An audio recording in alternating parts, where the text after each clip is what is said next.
Due to some audio issues, we are restarting the stream here tonight from the Food City 250 in honor of Chris Perryman and Steve Burns. So tonight of all nights, OBS, my broadcasting software, decided not to pick up my broadcast partner Colin Fern's mic, and he had written such a beautiful eulogy and a memoriam for these two gentlemen that I thought it not right to not include that in tonight's stream. So with that audio fixed, Colin, if you'd like to go ahead and read again what you had said about these two gentlemen, again, the passing of Chris Perryman and Steve Burns. Of course, John, we have to begin tonight on a somber note. We found out this past week that 2014 ECR Truck Series champion Christopher the Wolf Perryman passed away on April 13th. Today, longtime NASCAR broadcaster and pit road reporter Steve Burns lost his battle with stage 4 head and neck cancer. We ask that you join us in a moment of silence for Christopher, Steve, their families and friends during this difficult time.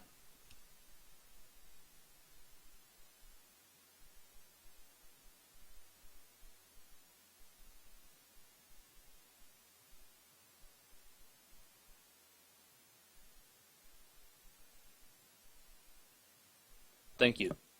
Christopher is survived by his parents and his 3 young children, Timothy, Ashley, and Ariana. He was 29. Steve is survived by his wife, his parents, and his 12-year-old son, Bryson, and he was 56. It is with sadness and honor that we here at MOTV, ECR, and everybody who knew these two gentlemen goodbye to them and honor them with this 250-lap event, now coined the ECR Food City 250 in honor of Christopher Perryman and Steve Burns. You will see this picture come up throughout the race, and we ask that you donate to the Christopher Perryman Memorial as it helps his family and, most importantly, his 3 very young children through this very difficult time. Thank you. And again, apologies for having to restart the stream there, but Colin put some work into that, and I thought it was a touching tribute to these gentlemen. Again, the sudden passing of Steve Burns, who had been battling cancer, well documented over the last few weeks, and then Chris Perryman, who I believe caught most of us here at ECR completely off guard, a guy that we raced with, and I know Colin and I had known probably close to over a year now from previous leagues and public rooms, and the sudden passing of him and Steve Burns, just a somber note to start tonight's event. And John, it is with great honor we do present the Food City 250 in memory of both Chris Perryman and Steve Burns. And with that being said, we're going to get tonight's events underway with Matthew Thunhorse and Justin Fuller leading practice so far. Yeah, there's some fast guys out there, and I know a lot of these guys tonight, we'll catch it throughout the night, are running tribute paint schemes and different stickers on their cars in honor of these two gentlemen. I know you passed personally around a picture to run on the hood of a race car, I believe someone has, and then the Steve Burns SPB logos people are running from the Fox event. So we'll keep an eye on those throughout the night. But as you mentioned, some fast cars out there. It is Bristol, and it should be a fairly exciting race as we move forward. Yeah, John, as the drivers' meeting's closing up here, yeah, it's going to be a fun race. We know we raced last night in the Xfinity Series. Obviously not Voice Motorsport's best night in the league so far this season, but with that being said, it was a lot of fun. It was some good racing. Only 9 cautions. The race went by very quick. It was a very fast-paced race, and I'm sad to say I spent just over half an hour of it in the pits replacing my motor after running with another car. So, as you mentioned, not the best night, but that's that kind of Bristol luck, and we'll see it tonight. Some of the front runners in the points might struggle out there. It's not really a track where you can avoid trouble, and it should make for an exciting storyline.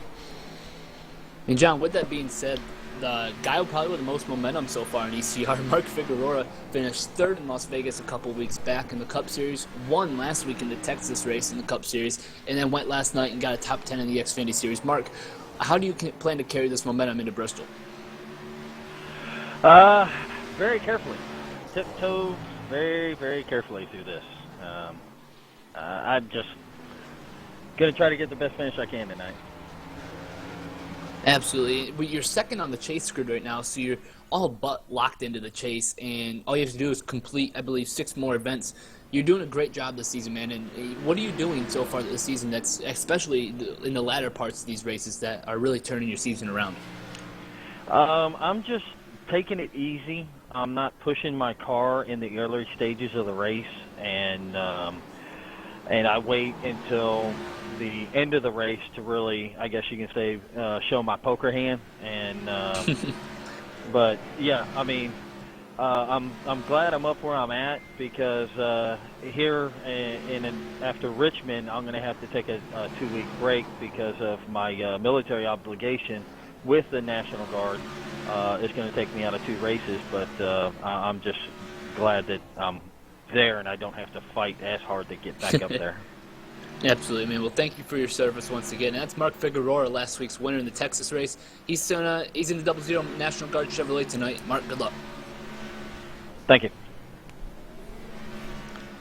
And as Colin mentioned, the guy with the most momentum, Mark Figueroa, not sure how he does really in Bristol. We haven't seen many of these guys on Bristol, so it'll be interesting looking at him and going forward if he can continue that success. Yeah, absolutely, Johnny. Now I'm down here with Kevin Cook in the 45. He's 9th fastest on the charts right now. Kevin, what's your plan out there for tonight? Oh, I got a pretty good long run car, but I don't have a really good qualifying set, so I'm working on that now and seeing what I can get out of it. But I really don't see getting up above maybe a top 5 at the best if I get a real good lap here. Well, Kevin, you started out the season on a fantastic note. You finished 9th, 6th, 3rd, and 4th in the first 4 races. Then you struggled at Martinsville and Vegas. You turned it around last week at Texas. How do you plan to keep that momentum going from Texas, carrying into Bristol?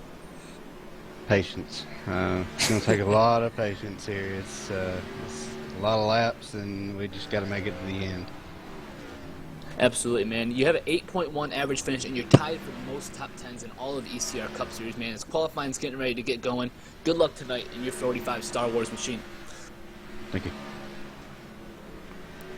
And as he mentioned quickly there, qualifying setup not the best, Colin, and as we move into qualifying, Bristol, one of those tracks, not only is track position important, but staying on the lead lap. If you start far enough back in the field, you find yourself a lap down not too far into the event. Yeah, John, I believe we're going to have 24 cars turn a qualifying lap and start the race here when the green flag drops. And 24 cars, with that happening, you're already, if you start 23rd or 24th, you are already a quarter, maybe even a third of the lap down already to start the race. And with traffic slow and the bottleneck effect, you're going to be back there half a lap down within 5 laps.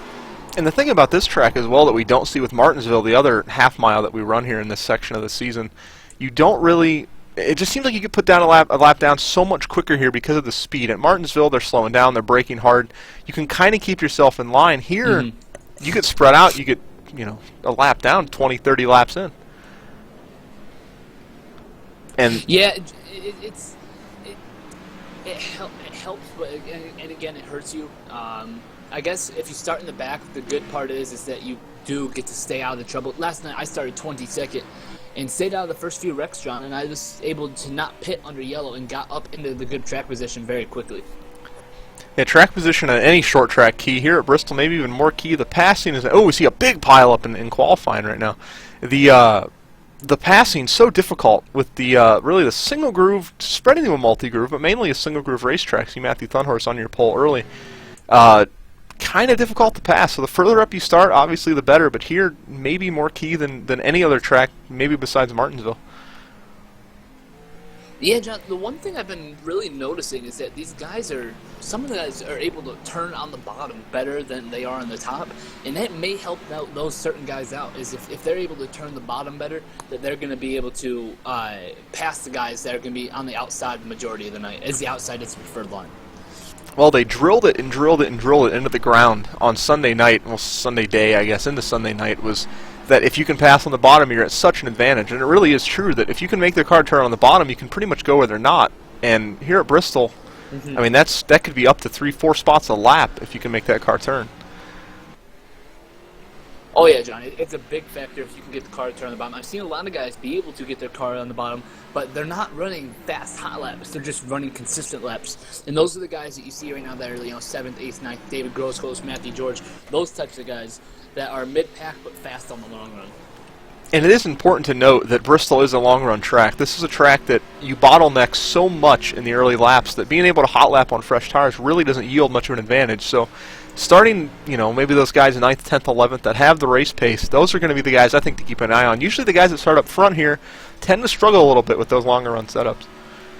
And look at Josh Mayu, John, go to the top of the charts. Guy, we haven't called his name a whole lot. I know we have a kind of a connection with him here at MOTV, but up to the top of the charts early on. Yeah, your driver there in Moist Justin Motorsports. Fuller knocks him right off. And just like that, he's off. Justin Fuller, one of the newer guys to the league. Looking to go out there and continue that run we've seen. Tonight. Yep, new guys doing well here in ECR. Saw it with Matthew Thunhorse weeks ago at Auto Club, and it's kind of just kept rolling since then. Yeah, Jeremy Rubin got the pole last week, and now Justin Fuller currently sits on the pole with 3 minutes into qualifying. And wow, this has been a long 3 minutes. Yes, sir, it has. We are back to the 10-minute qualifying format again tonight, giving these guys a little bit extra time, which is good from a driver's standpoint, but from a broadcasting standpoint, I guess Bristol's not too bad because it's so action-packed, but 10 minutes, quite a long time. Yeah, the wrecks are fun. And hopefully, again, we mentioned MOTV here. Colin, I know you're sponsoring a little bit tonight. $500,000 in fantasy funds to the driver who finishes 7th. If we have less than, was it 10 cautions? So single-digit cautions tonight. Driver who finishes 7th is going to walk away with $500,000 in fantasy funds. So interesting challenge presented there. Will we have it? We had 9 last night in the 180-lap event. We mentioned tonight's 250 laps. Going to be close. Depends on if these guys can run. Last night we had a really long green flag run. Tonight, we'll have to wait and see. We had like a 65. Unfortunately, you know, some people decide to blow their engines right before the caution comes out. Well, I hit a parked car. It wasn't... What had happened was there was a car sideways on the track, and the one thing to note here quickly on a more serious note is coming off these corners, when there's a car parked off one of these corners, you can't just turn the car on a dime, and I found myself in a position where I was trying to get it low because the top was blocked, and didn't get it low enough, hit the right front, ran about 40 laps, and the engine shut off. Turn the car on a dime. No, not with as tight as that setup was. That setup last night was bad. These guys luckily get to adjust on theirs. We didn't have that option, and that was a little rough last night, to say the least. But I spent most of my night in the pits getting that engine replaced, ran the last 12 laps, finished 22nd. Points, tied for third. And hang on to third with Kevin Cook, who we interviewed before the race. So. Kevin Cook, that's right. Ooh, Aaron Vincent killed the inside wall. I lost the points lead. Yes, you're. I lost the points lead, so I'm kind of upset about that. My broadcast partner here, Colin Fern, is no longer your Xfinity Series points lead, but you're only 8 points back in second, and we're going into a string of tracks. There's an error there. I'm 7 points back. 7 points. Well, we go to Richmond, and then is it Talladega? I believe so, and you know, the favorites are Dega. Yeah, you and I work well together at Super Speedway. So going to Dega. Until you decide to get loose off turn 4 at Charlotte, and yeah, we wasn't it lap. I think it was lap 3.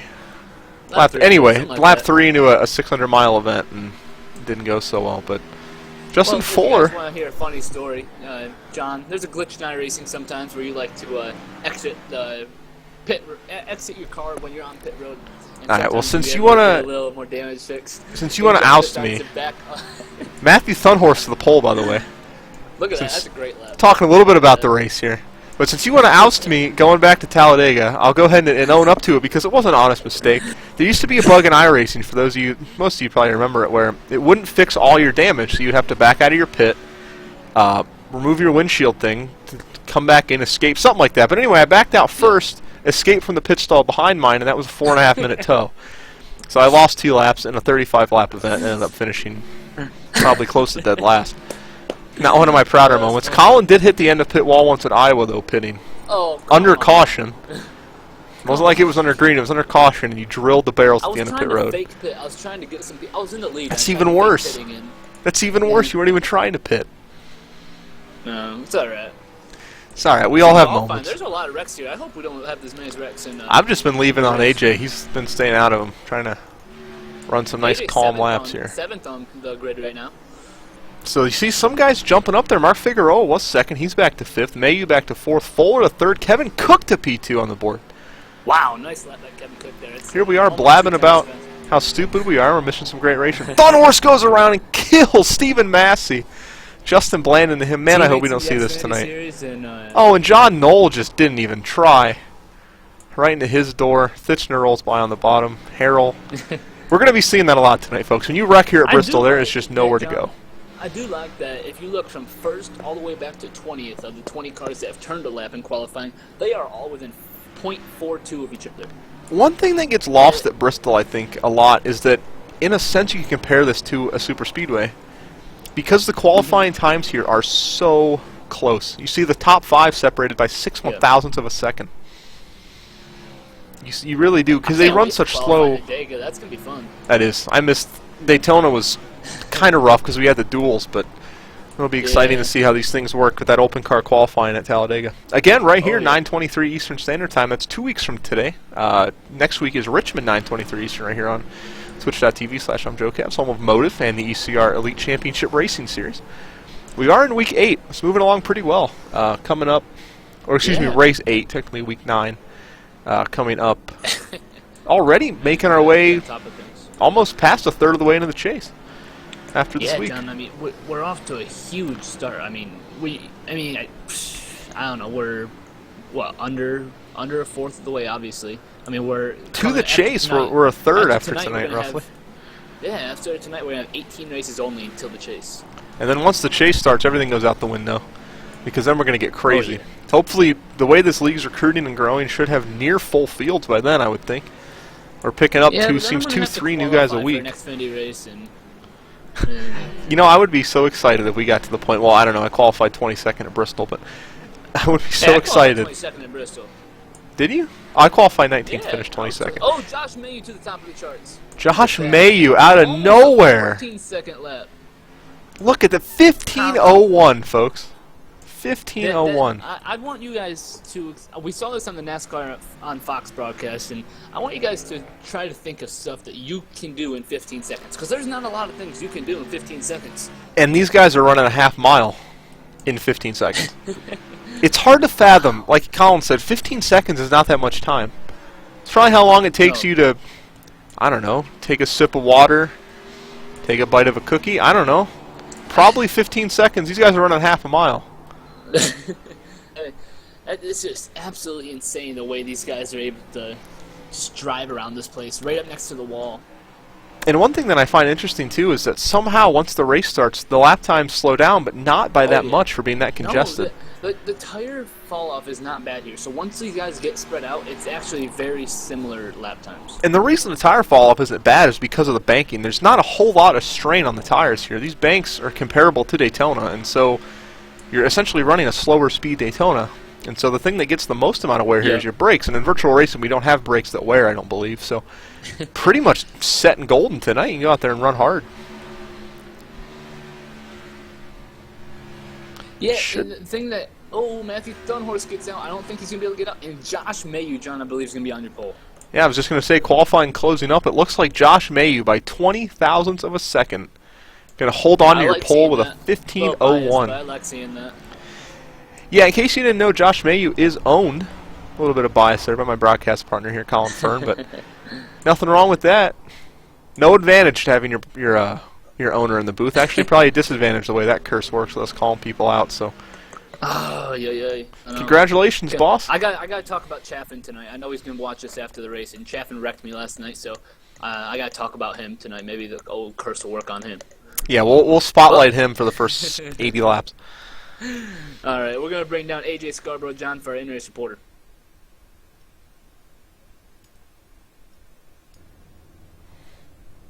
AJ Scarborough, you got a copy, buddy?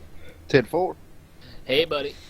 You ran good last night in the Xfinity Series race, and you made a mistake, and you got a black flag on pit road, commitment cone, and then you fell to the back, and you drove your way back up to the front. You're at 7th tonight, so good luck tonight. And how do you plan on staying up there?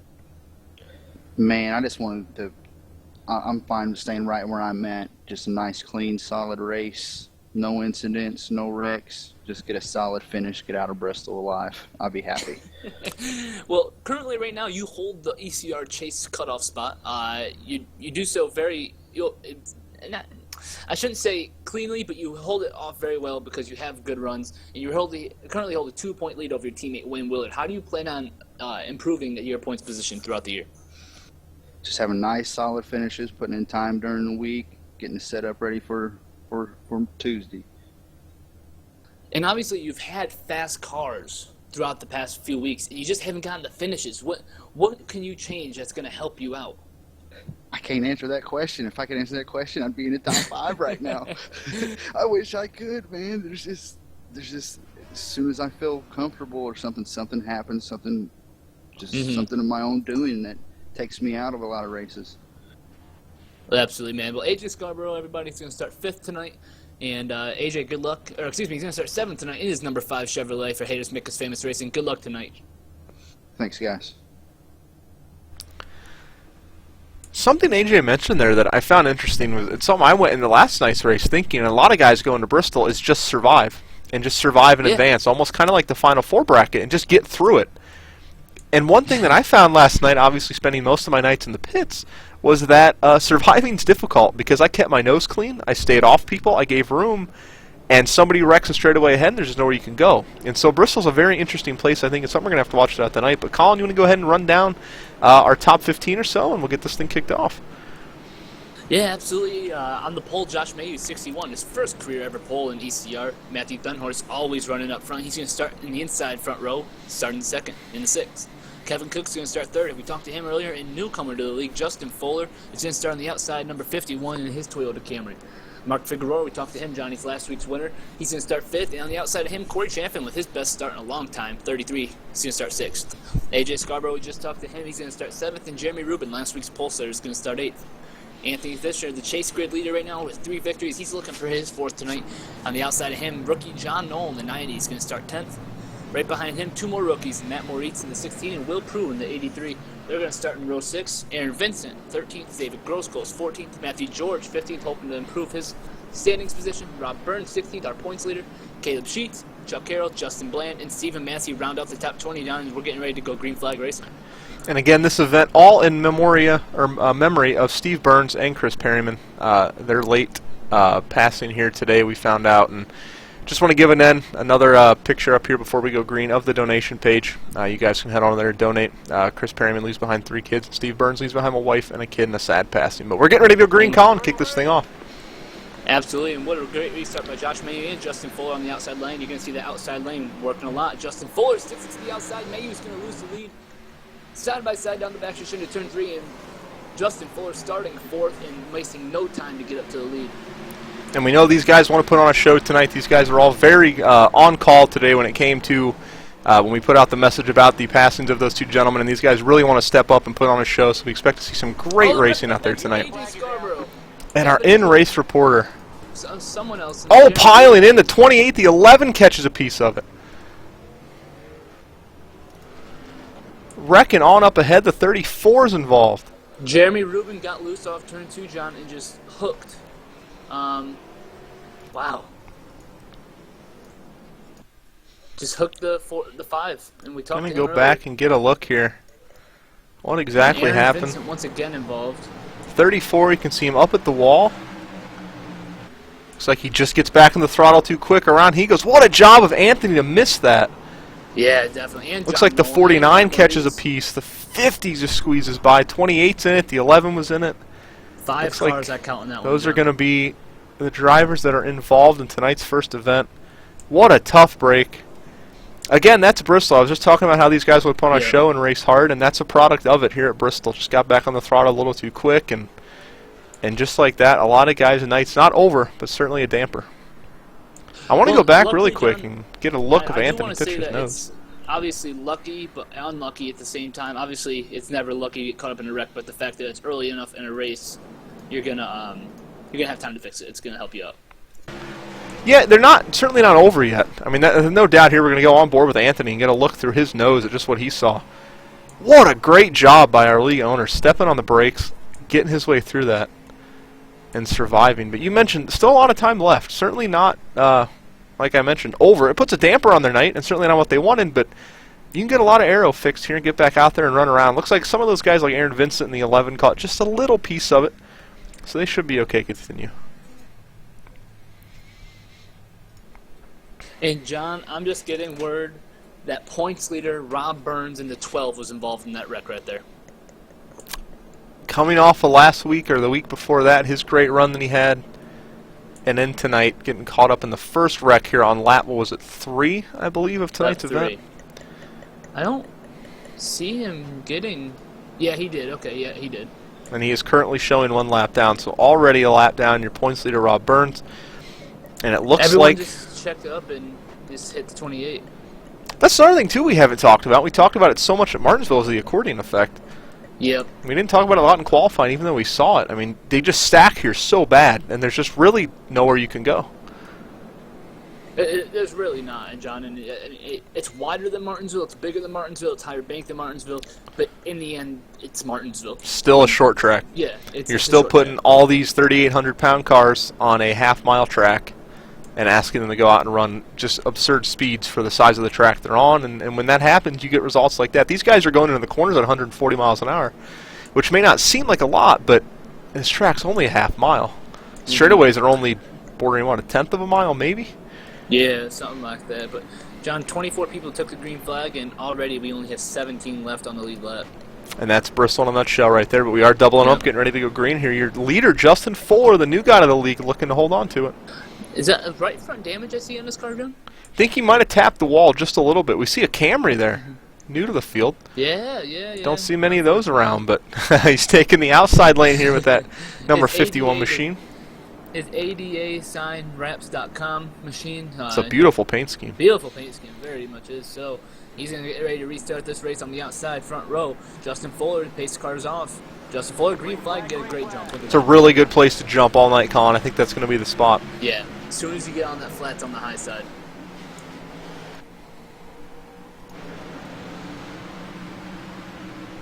Sorting out up front the racing really? everywhere. Really? I think they're going to get sorted out rather quick. Oh, Fuller in the wall again. Just scraping it down the front stretch. Obviously here, it's not really that big of a deal. Good battle for the lead shaping up already. We know Matthew Thunhorse not one to wait very long. He got it stolen from him last week with Mark Figueroa. Doesn't want a repeat of that. He's been so close. You know, I coined him in our power rankings, John, here on MOTV, that he's the bridesmaid, and he preferred to be called the groomsman.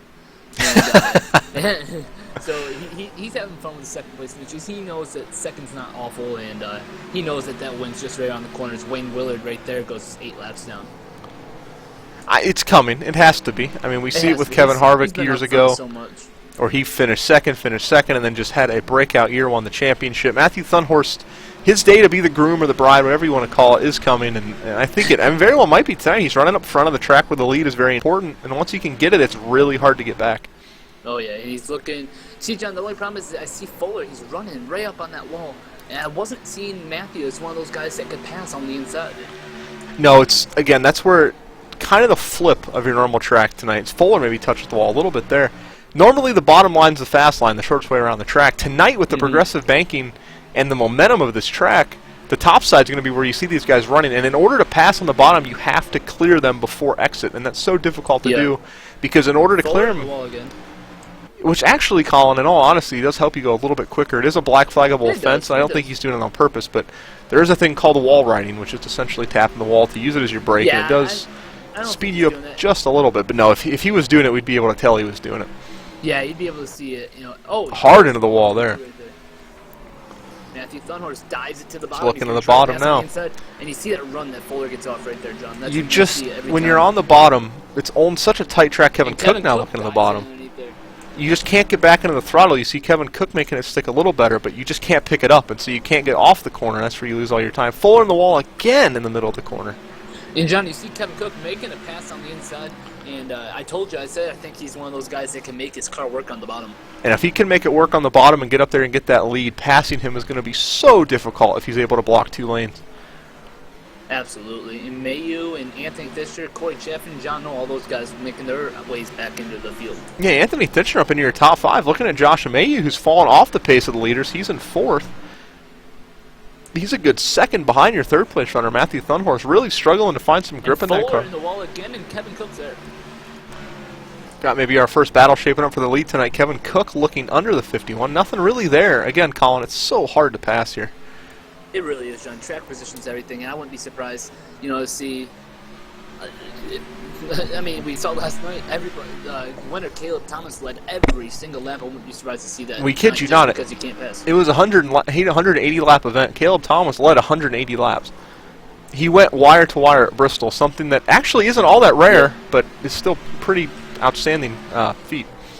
And John, the one guy who was really catching him before that caution came out there on that long green flag run was Kevin Cook in the 45, and he's right there now. Kevin Cook strikes me as one of those guys that's good on what I call weird tracks. He won Daytona in the Xfinity Series. He's really good at Bristol. I'm sure he's going to be good at tracks like Darlington and Dover. And I think he's going to be good really on the road courses, too. In tracks that just step outside of the norm. And there are guys that run like that. And a caution out. Caution's out.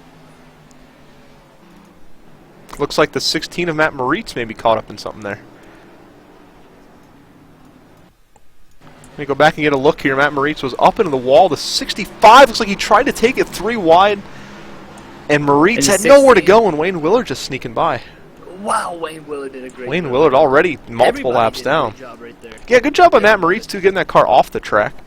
not leaving it sitting up there like someone did last night who I ran into. Lap 23, coming to lap 24, John.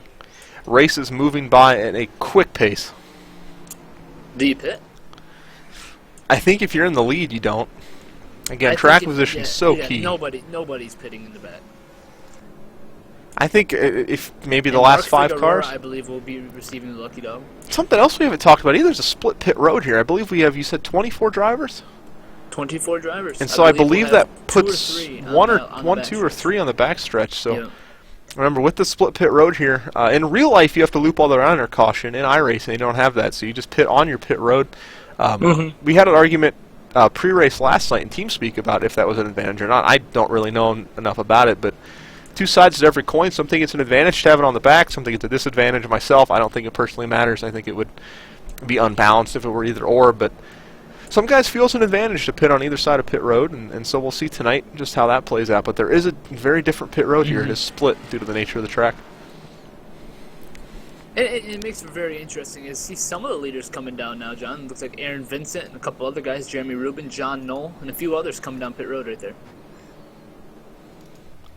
Yeah, I think it's a split call here. The fuel window is so large that we're not in it yet, but it's not long before we are. One time for fuel. Yeah, you're only going to have to make... Once for fuel. Well, they pit this early, I don't know. I assume they can't go 225 laps on a tank of fuel. I believe Or the fuel window is tires. about 150-ish in these cars, so... Not there yet, which is why it's curious to me to pit yet, because 25 laps at Bristol is like 4 laps at Texas. It's not that long of a run, and so... Yeah. Interesting call. Again, if you're towards the back, why not? You don't pay for any of this stuff. There's no team budgets on fuel or tires or anything like that, but interesting call early on for some of these guys middle of the pack that brought it down. Aaron Vincent was one of them. 42 brought it down. Again, Christopher Cole having another good run. Yeah, and he's running 16th right now, John, but I wouldn't be surprised to see him 6th at the end of the night. Yeah, he'll be top 5 before we get to halfway. That's just the way Christopher Coy runs. Quietly works his way through. He never really challenges for the lead, so we don't see him, but he's always in that top 10. Well, unfortunately, you see everyone here watching the race. You can see him in the chat. Everyone's favorite Brazilian redneck. Not racing tonight. He's in Sao Paulo, Brazil, visiting family. And Luis, it sucks that you can't be in the race tonight, man, but we're glad that you're here in the broadcast, as well as Charles Silver and I believe always Nick Olson. Always good to have Luis along again. We talk about him every week. He watches it after, and tonight he gets to hear us talk about him live. So glad to have you along, Luis. We hope you're enjoying the weather down there and hanging out with your family, and we're glad to have you tag along. We look to see you back in your car either next week or the week after, and get back at it. Good finish a week ago, and hoping to build on that. I want to go to Brazil. Yeah, I'll go with you. I'll go to Brazil. What was it? World Cup's going to Brazil, right? I think Or is so. it I the don't follow Olympics? soccer. Or is it the Olympics? Might I be think the it's Olympics. Yeah, I think it's the Olympics. Let's not show off how ignorant we are to other sports other than racing, because that's kind of the stereotype that we're stuck with. Come on, I like soccer. Sometimes I like FIFA. Anyway, we're going green.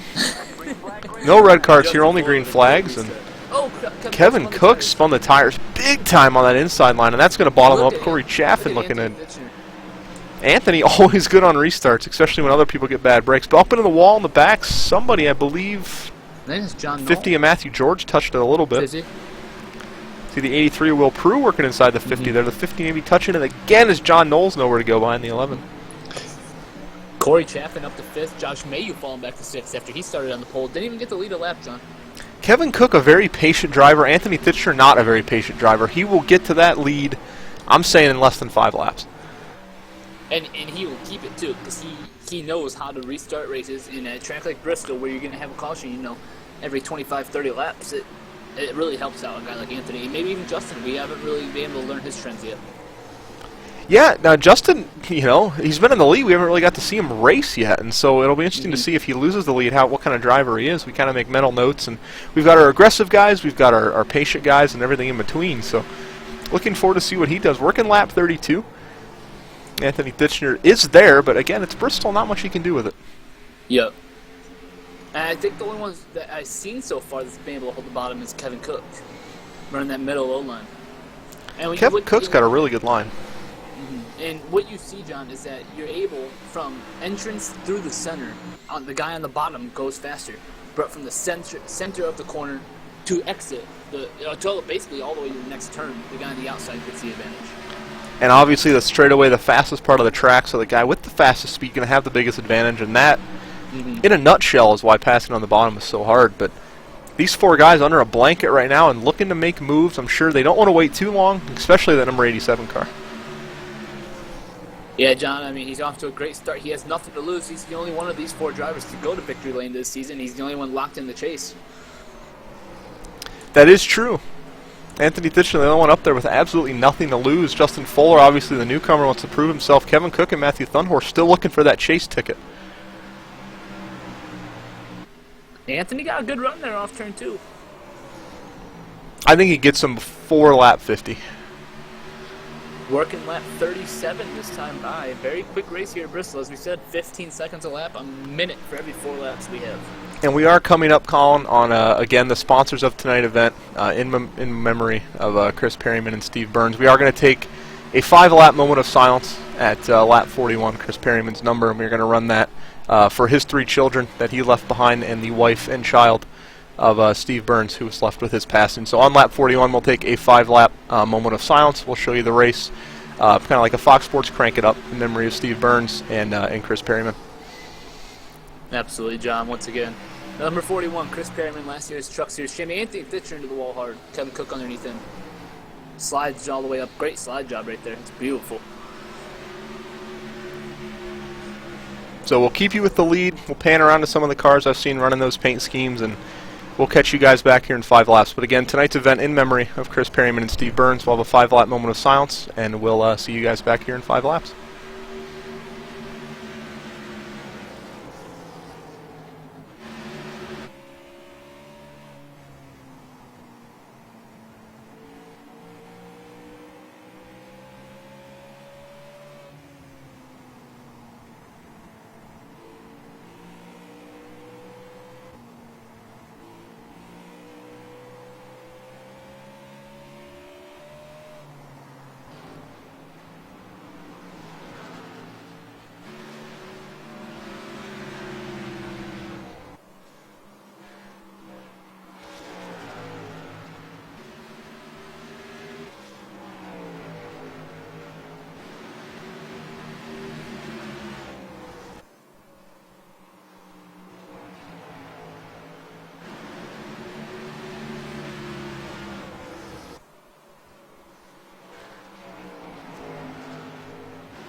Alrighty, folks, and welcome back. Again, a 5-lap moment of silence there for the passing of Chris Perryman and Steve Burns. I'll pull up the picture one more time. As Colin mentioned, if you guys have any spare change laying around, Chris Perryman's passing left behind 3 small children, all under the age of 5. His father started up a donation plan to help out with those costs. If you guys feel the need to donate, the number's on your screen now. You can contact Colin or I over Facebook at any time. We'll be more than happy to give you that number.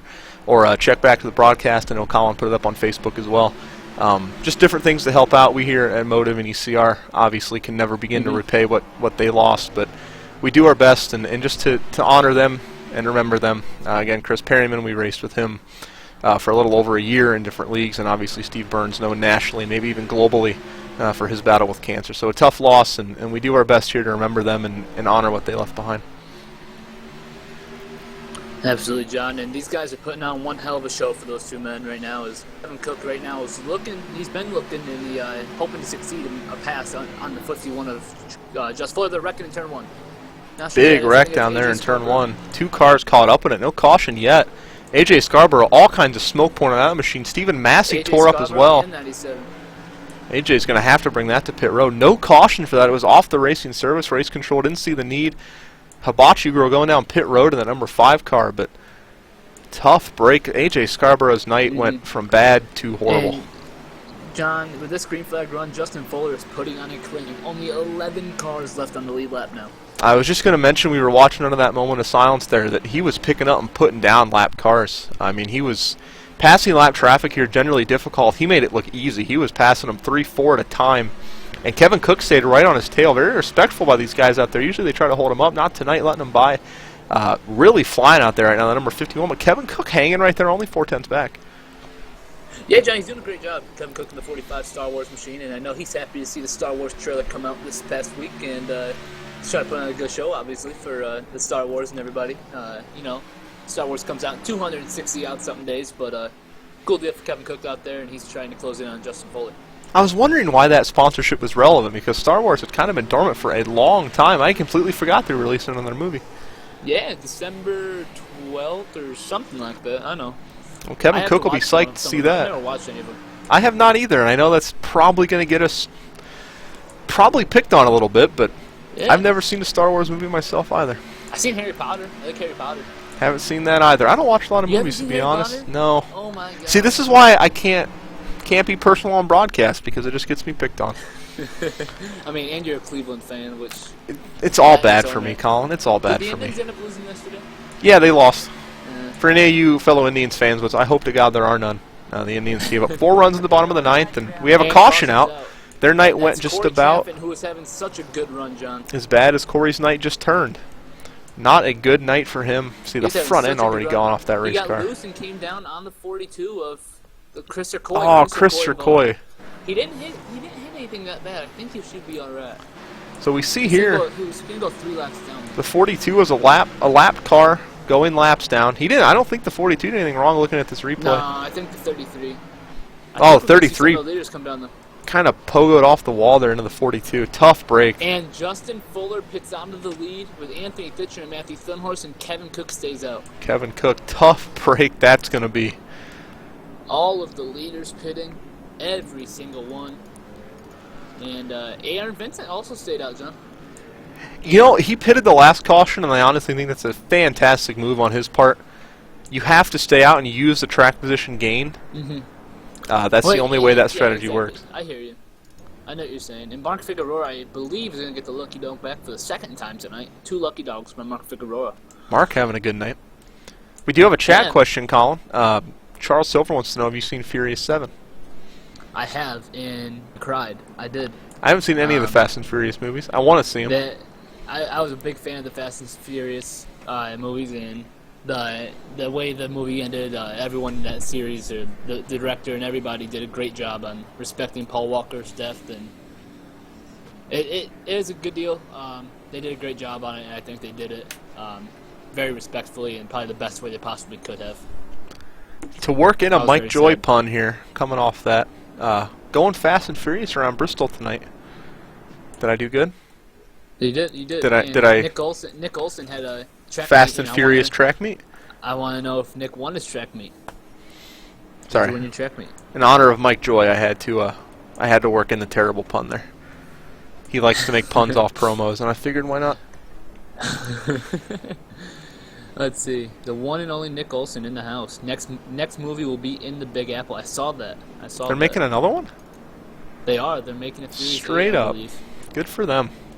I just like watching Vin Diesel and The Rock fight all the time. I need to catch up on those. Nick Olson won his track meet. Let's see if he can get his first career win as an owner here tonight. What a night that would be for Nick Olson. All right, what do you run, Nick? 400? 800? What do you run? Relay? Gotta tell me. Curious. Again, as a NASCAR fan, Yeah. I'm so ignorant to other sports. You know, like, track it's NASCAR with feet.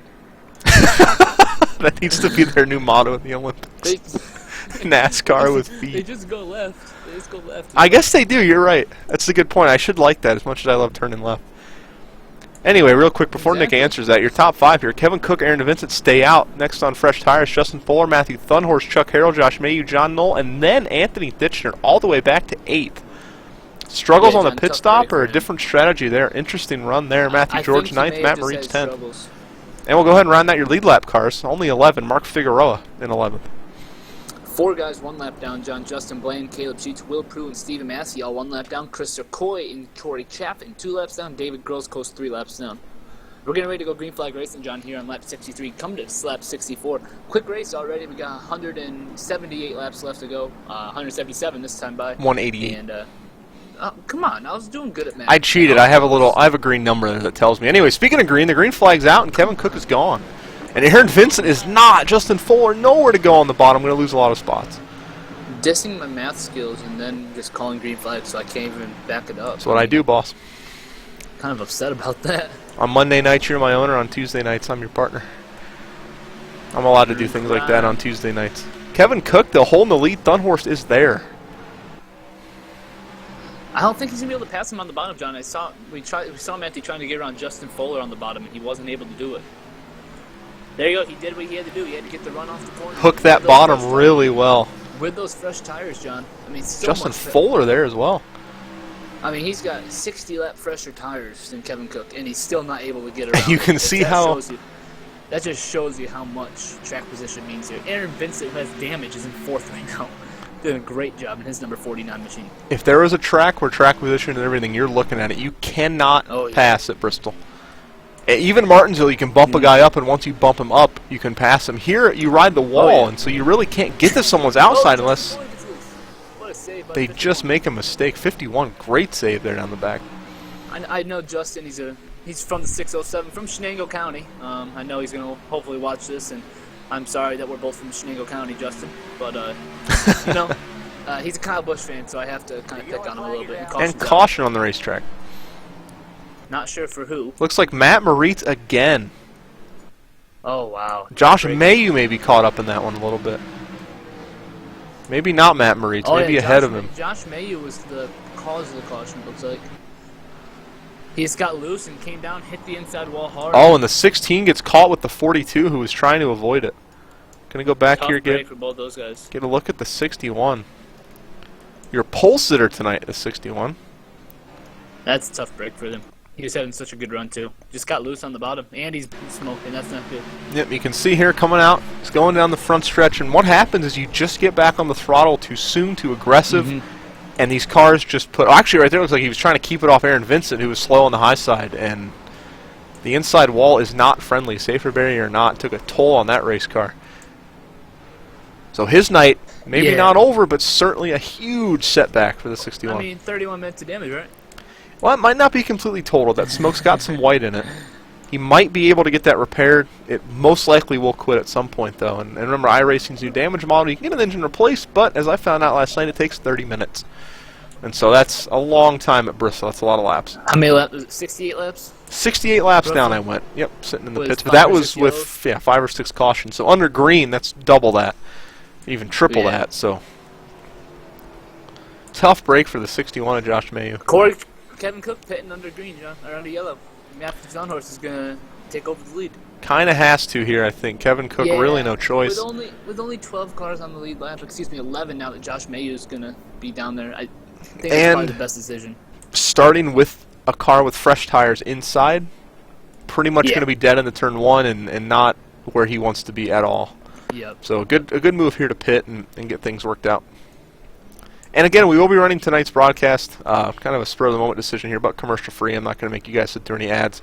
I figure that only fair with tonight's message we're sending across. And again, apologies if Colin and I seem a bit off. We're more distraught about this than I think we let on. I knew Kris, and I know Colin knew Kris. We didn't know him well, but enough that when someone passes like that, it kind of sets you off a little bit in a certain way. So.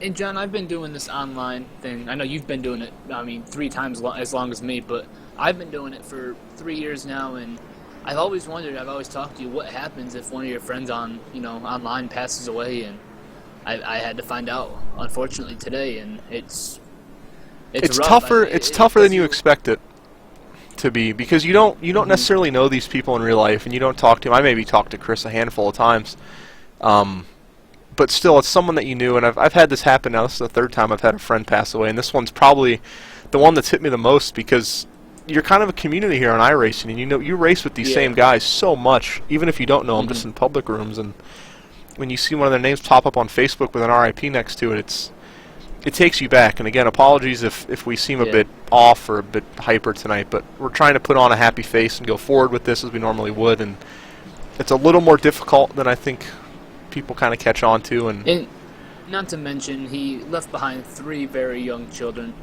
He's only 29 years old. Yeah, that being the hardest part. And the fact that those 3 kids are going to grow up without a father, and that's just such an unfortunate set of circumstances for those kids and that family. And I talked to his father a little bit today, and he seemed very distraught. And it's just a sad deal, but show must go on, and we're doing this for Kris and Steve, and these guys are putting on a great show so far tonight. And Matthew Thunhorse is looking ready to take the green flag here. We are going to go green. Thunhorse with the jump, the 51. Anthony had his back end jacked up there with some wheel spin. Good job by him on the getaway. Anthony was pushing him just a little bit. He was hanging back a little bit. He's going to challenge the inside. What a run. And Ditchner loose in the back. I told you, John, if you're going to be able to pass on the bottom, it's going to help you a ton.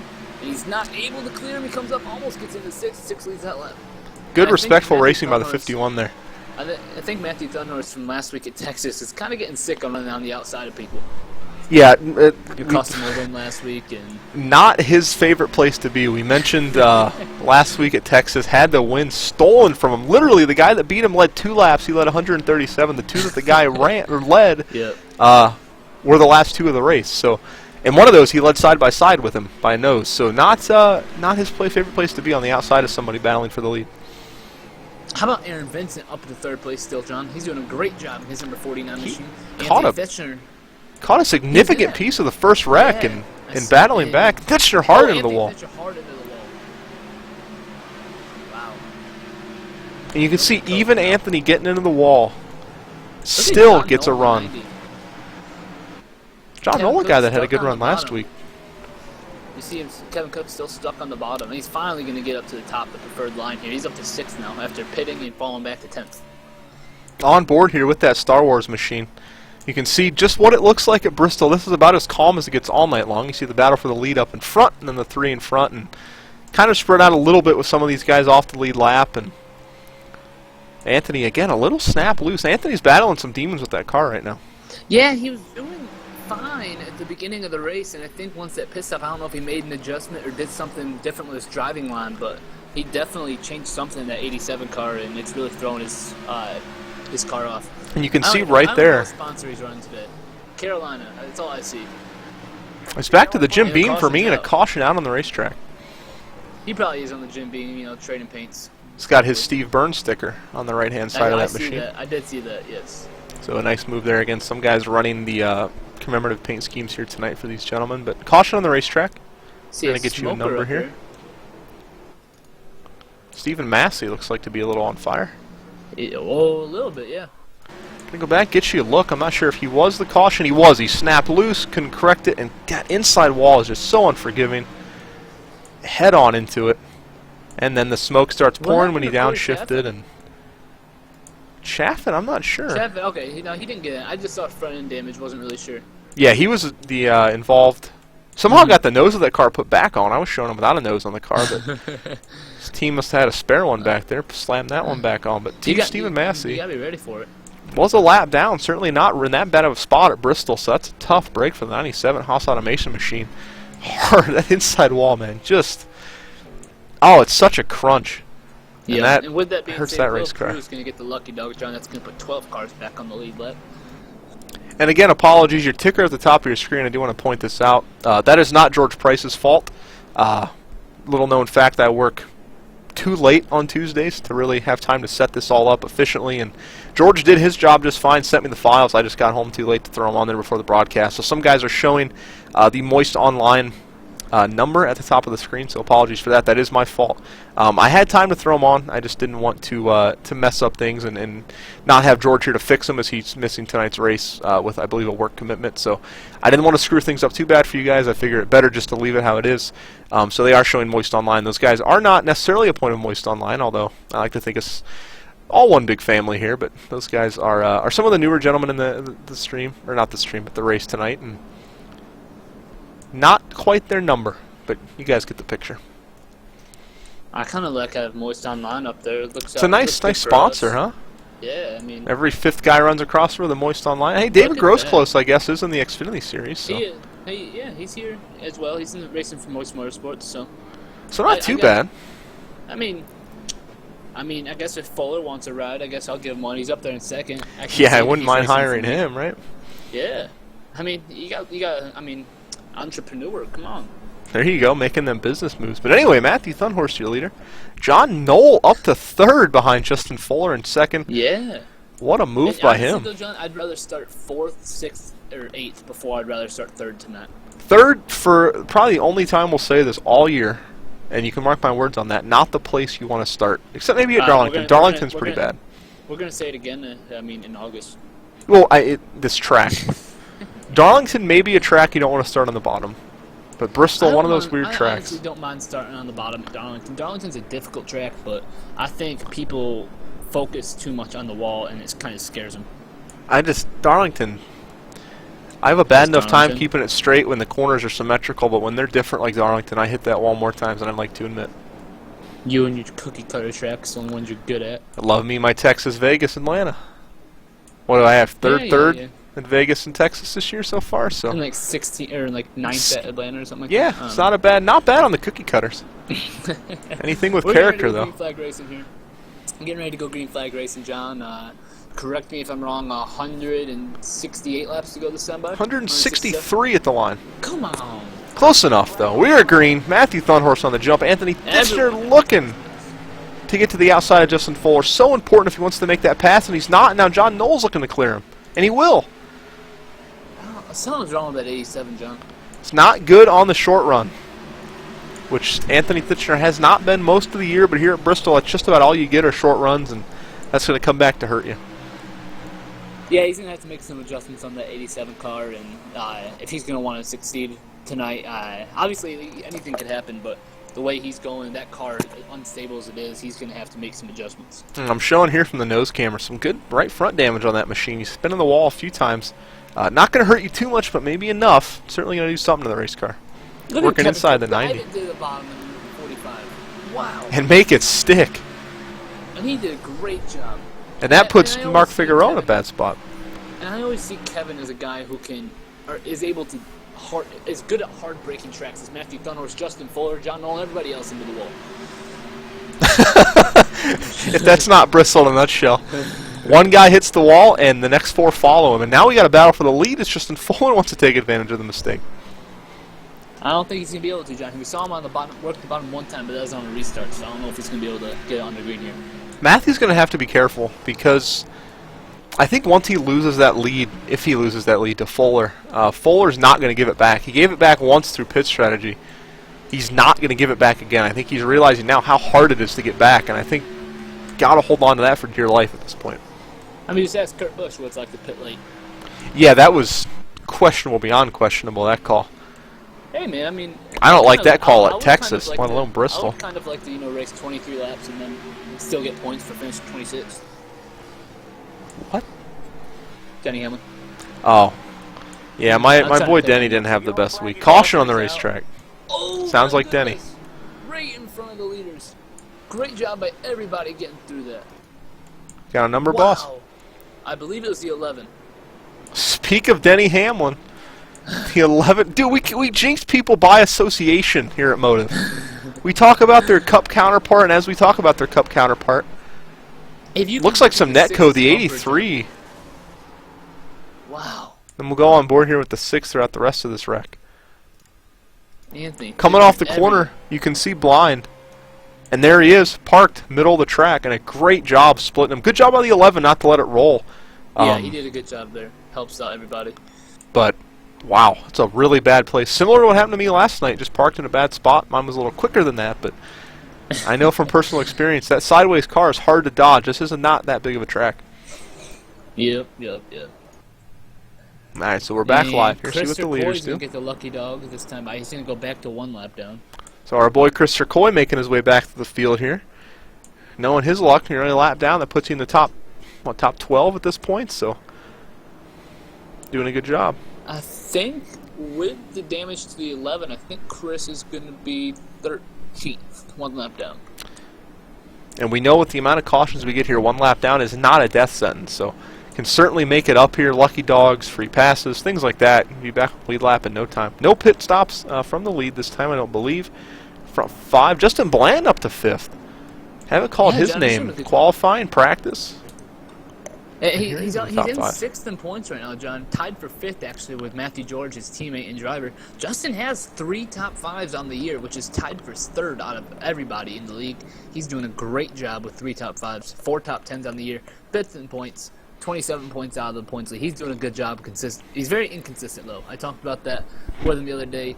Having finishes all across the board from 3rd, 2nd, 22nd, 21st, and 17th, all over the place. He is, though, I must say, one of the more, I don't know how to say it, mild-mannered, even-tempered guys in the league. He's always in an upbeat mood. He's always a great interview, whether he finishes 2nd or 15th or wherever it may be. He's always a great guy to talk to post-race. And I think that pays off after a while. Just keeping your composure, race in, race out, racing the track, keeping your head on, and it's paying off for him here. He's up to 5th. We haven't talked about him all night long, and I mean, heck, the way this race is going, I'll have a shot at the lead here in 100 laps. It is some great racing all the way around this track, though, I'll tell you that much. It's a lot of fun to watch. Matthew Thunhorse and Justin Fuller. Kevin Cook's up to 3rd now, John, and that's going to make for another good battle. Yeah, Justin Fuller, Kevin Cook, I think 2 of the only guys out there that can challenge. Anthony Titchener, obviously, always a guy that can challenge, but he's pinned back still in 8th position. So up front... I think if we're going to talk about tonight, I think those 3 cars up front right now are the cars to beat. Question is, are they going to have the track position when it comes, lap 240? Pit strategy always so important here. You mentioned Kurt Busch on Sunday. Pitting at the right time and not pitting at the wrong time. 2 very different things, and these guys know that, and they've got to go out there. And you mentioned you can run... I can get this one right. There's going to be 150 laps on the restart. I got that one right. Look at Colin. Getting better. Better and better every time. Again, we're not math majors. I'm a comm major. I think Colin... Public relations. Public relations, so essentially communication. So we're not math. We don't require math courses for our degrees, and myself haven't taken a math course in close to 2 years. Oh, I took one. I just dropped it. Yes, so anyway, going green. We know how to say that. Going green. Matthew Thunhorse holding this time on the jump, and that's going to hurt him. I think Justin Fuller maintaining a little bit closer. John, what some of the viewers at home don't really understand is that when you get on these old tires, as these guys are on 50, 40, 45, 50 lap old tires. And with that being said, the cars don't go. The wheels spin like crazy, and it just causes these guys not to be able to go on the restart, especially in the low gear. And the way these cars are set up with the camber they run, when they step on the gas and the back wheels get spinning, the front just wants to go right. Because you put so much torque in the back end of these cars, and it's so much throttle into these things. I mean, these things are 750 plus horsepower, even with the horsepower reduction. So still a crazy amount of power, and it's such a low gear because of the track that we run that you just put so much torque in those back wheels, the car just doesn't want to go straight. I mean, it's just like doing a burnout. Battle for 4th, John. I'm on board right now with Aaron Vincent watching in here. Beautiful battle between these 2 cars. I would love to be in, Chuck Harrell's cockpit right now waiting for all this to happen. And look at Mark Figueroa got pushed up the hill, and Aaron Vincent passed him like a parked car, and so does Anthony Titchener. Something wrong with that 0-0. I think he's tight, John, which is really screwing him up on exit. If there's one thing, turn the car in center. There's one thing you do not want to be at Bristol. It's a tight race car. It's an absolute nightmare to drive around this place. You got so much wheel input with a loose race car. You get that thing tight, and it's just like the car won't turn. And I think, as you mentioned, that's kind of what he's struggling with now. Anthony's got to be careful, though. If he gets pinned down on that bottom, he's going to lose all those spots he worked so hard to get.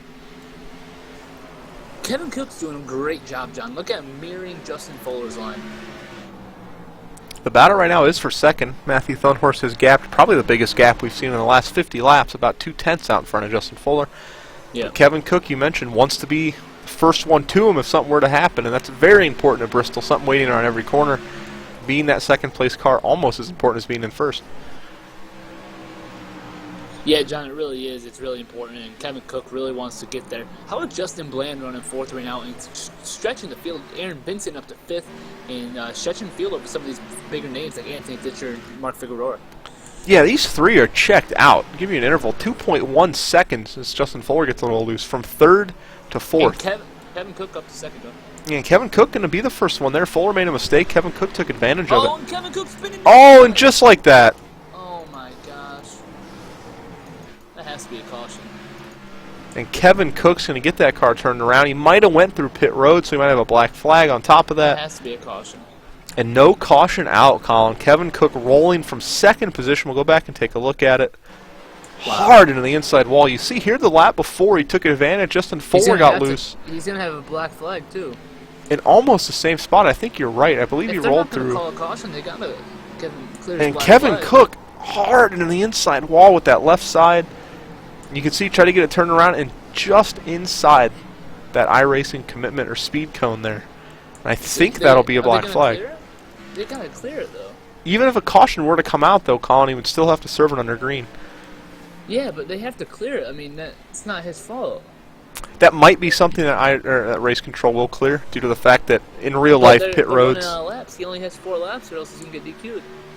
Oh, that's right. You can see the chat. So no clear yet for Kevin Cook. He may not have one. He may not have put enough of the car in pit road to be registered in pit road. Very well. So he may be okay. He only went through the edge of the cone there. He might be all right. Mm-hmm. Yeah, no caution. Interesting call there, no caution. We saw one earlier, too, with Stephen Massey and AJ Scarborough getting together on the bottom of the track. That didn't bring on a caution. Really letting them race tonight, which, again, we have enough cautions, I think, naturally at Bristol. No need to add to them, but yeah. it's interesting calls on the cautions. Decent laps, though, John. I mean, last time I was a 15.7, this time I was a 15.7. So. And important to note, he is currently on the lead lap. He did not lose a lap from that, so. He's about to. I mean, he's getting close. So Luis giving an explanation there. He said he was out of the racetrack and the car was still running, meaning he still had power of it and momentum. So, assuming they dictated he could turn the car around quick enough to not cause a caution there and keep going. I don't think it's a bad call. Just an interesting one. We saw one earlier that was like that. Again, well, we have 6 cautions already. We're not even halfway. So probably a good call to keep it rolling here. And certainly not what Kevin Cook wanted, but still might get one and stay on the lead lap. He's about 2 seconds right now from going a lap down. Battle for the lead heating up, though. Justin Fuller all over the back of that 6 car. I think the 51's quicker. Again, you just can't get by him here. And I think the 51's going to have an easier time getting around the 6 on the inside than the 6 would be able to get around the 51. If you know what I'm saying. 51 is able to turn the car. The 51's better on the bottom. Yes. Essentially is the quick way, yeah. The 51, I think, like I said, if Matthew gives up this lead again, I don't think the 51 will give it up nearly as easy as he did before. Quick question in the chat, who's leading the race? That would be the number 6 car, Matthew Thunhorst, owned by Young Guns Racing Nick Olson. Still looking for his first win, I believe, as an owner this season. He all but had it in the bag last week. He had a 3-second or so lead with 20 laps to go. And Mark Figueroa on a caution just pretty much muscled his way inside the 6. Great side-by-side racing. Your boy Kris Now the 51's going to try it. I think he's going to be able to get around him, John, if he can get the car to turn the center. He did right there. Not going to be able to do anything on it. Again, any new viewers out here to the stream, we're live every Tuesday night, 9:23 Eastern Standard Time. If you guys want to go ahead and hit that follow button, the Twitters are all down below, as well as the league website and iRacing if you're interested. We do appreciate your support here on MOTV. Again, tonight's event, a special one. I'll pull up that picture once again. The passing of Chris Perryman and Steve Burns today. If you'd like to make a donation to Chris Perryman's Memorial Fund, there's the number on screen. He did leave behind 3 small children, a friend of ours and a friend of ECR here, last year's truck champion here on iRacing. So, tough break there today. Obviously, we mourn the loss of them with tonight's event, and we thank you all for coming out, supporting us, supporting them, and going forward with tonight's event. A lot easier with you guys behind us. Again, obviously, Colin and I knew him, not nearly as shook up as others, but touched by it certainly, and Steve Burns as well, a member of the NASCAR community, touching everybody with our loss of him. So, memorial event tonight, but normally a much, I guess you could say, a much less somber note here on ECR. Every Tuesday night at 9:23. This one will linger for a while with Chris's loss and going forward, but we hope to honor him tonight with hopefully what's shaping up to be a great finish. And moving forward throughout this season, we hope to continue to honor him. Again, our truck champion last season, hopefully crown a champion this year worthy of the honor, and I'm sure we will here on ECR. A lot of great talent out there in the field tonight. There is, John, there really is, and some new guys out here, you know, Justin Fuller coming out. He's doing a great job in the second place, and he's really closing in. I think he has a faster car than the 6. Anthony Thischer closing in on these 2 guys. Anthony Thischer's car really starting to come back to him, as well as Mark Figueroa, John Knoll running out the top 5, Aaron Vincent, Chuck Carroll, Matthew George, and something happened to Justin Bland there. He's back in 9th. Matt Moritz 10th, and Kevin Cook rounding out the lead lap cars. He's about to go lap 1 down. If he can get by the 16, it will really help him out. And another apology. We try to keep up with everybody on track. But it's Bristol, and there's just so much that goes on here in such a short amount of time. One thing to note that we haven't been keeping too much of an eye on, or I haven't at least, Anthony Thischer's closed the gap, only 1.4 seconds back from about 3 seconds back. close that gap considerably. I think he'll be there before our round of green flag pit stops, which I'm actually not sure we'll have to have. I don't know if we're gonna have to, John. I'm trying to do the math in my head. Well, we know earlier from the lap count. Oh, come on. Might not be the most reliable numbers. Low blow. That's all we do here. We're just bad people. That's everyone who likes to come hang out with us because we make good jokes about people. Yeah, including most of ourselves, which we're probably not doing that right. But John, we've been on here. We've hung out for what, 2.5 years now. It's been a while, too long. And we've all had our fun and we get to sit here every Tuesday for 2.5 hours and blab to each other. So exactly. I don't know if Heather's watching tonight, but I'm hoping she is, so she can hear how much of a mathematician I am. Oh, she knows. Wow. You think I just talk bad about you to your face? Come on. Wow. Okay. No, you know I'm kidding. I would never do that. Anyway, Charles Silver back to the race, saying that they are good on fuel, so we should be good to the finish. I doubt we'll go green, but if we do, could have this battle for the lead the rest of the night. You got to wonder, I just saw him close up there. Does he use the chrome horn? Oh, I don't think he's going to have to. Matthew Thunhorse letting him go. Maybe used it a little bit there. Stop talking. In general. No, I know we do. Hey, makes my job easier. Well, Kevin Cook about to go a lap down, John. You know he's going to try to fight as hard as he can. Let's try to stay on that lead lap. I don't think he's going to be able to do anything on the bottom there. Kevin Cook, respectfully, though, choosing the bottom line to fight his battle, not going to hold up the fast lane and cause a problem there. Matthew Thunhorst, I think, was getting worried. The 51 was really driving it in on his bumper. And I think coming off a 2 weeks ago event where he was taken out late in a race and not wanting to get wrecked here, a smart move pulling over, obviously letting him go. He pulled to the bottom and pretty much stopped. So yeah, 6 letting him go. Interesting, though, I must say, we only have, and I say only, 114 laps. That's not that much time here at Bristol. That's comparable to maybe 30 at a mile-and-a-half track, or even like 15 at a Talladega, so not a lot of time left. If this thing stays green, we're only going to be here for another half hour, 45 minutes. At the most, yeah. Yeah. These guys are ticking laps by at 15.2s, 15.3s, so. They're doing a great job, and everyone here, Anthony Fisher is on a rail right now, John. I don't know what he's done to that car. 0.9. Yeah, he is a tenth and a half, 2 tenths faster than the leaders right now. A quick update on your field. Only 9 cars left on the lead lap, and Chuck Harrell, Matthew George, and Justin Bland not far from going a lap down. Unfortunately, we see this every week, or not every week, but not every week, I promise. But every time we come to Bristol, just no cars can stay on the lead lap. We raced here twice in an old league. I think we finished with, I finished 38 laps down in 6th, I think. And that was in a 25-car field. Just no cars can stay on the lead lap. It's just that difficult here because 51 hard in the wall on the front stretch. Wow, bounced it off there pretty good. That'll give Matthew George the opportunity to get up on his bumper. Hopefully, Matthew's falling in the clutch to Anthony Titchener. Matthew, excuse me. What was I saying? You said George. Matthew George. Excuse me. I'm sure Matthew George appreciates it. But Matthew George currently in 8th, by the way, on an update on him, running just about a second from going a lap down. So not the night he wanted, but a quick call to him as I misspoke and mixed up the Matthews.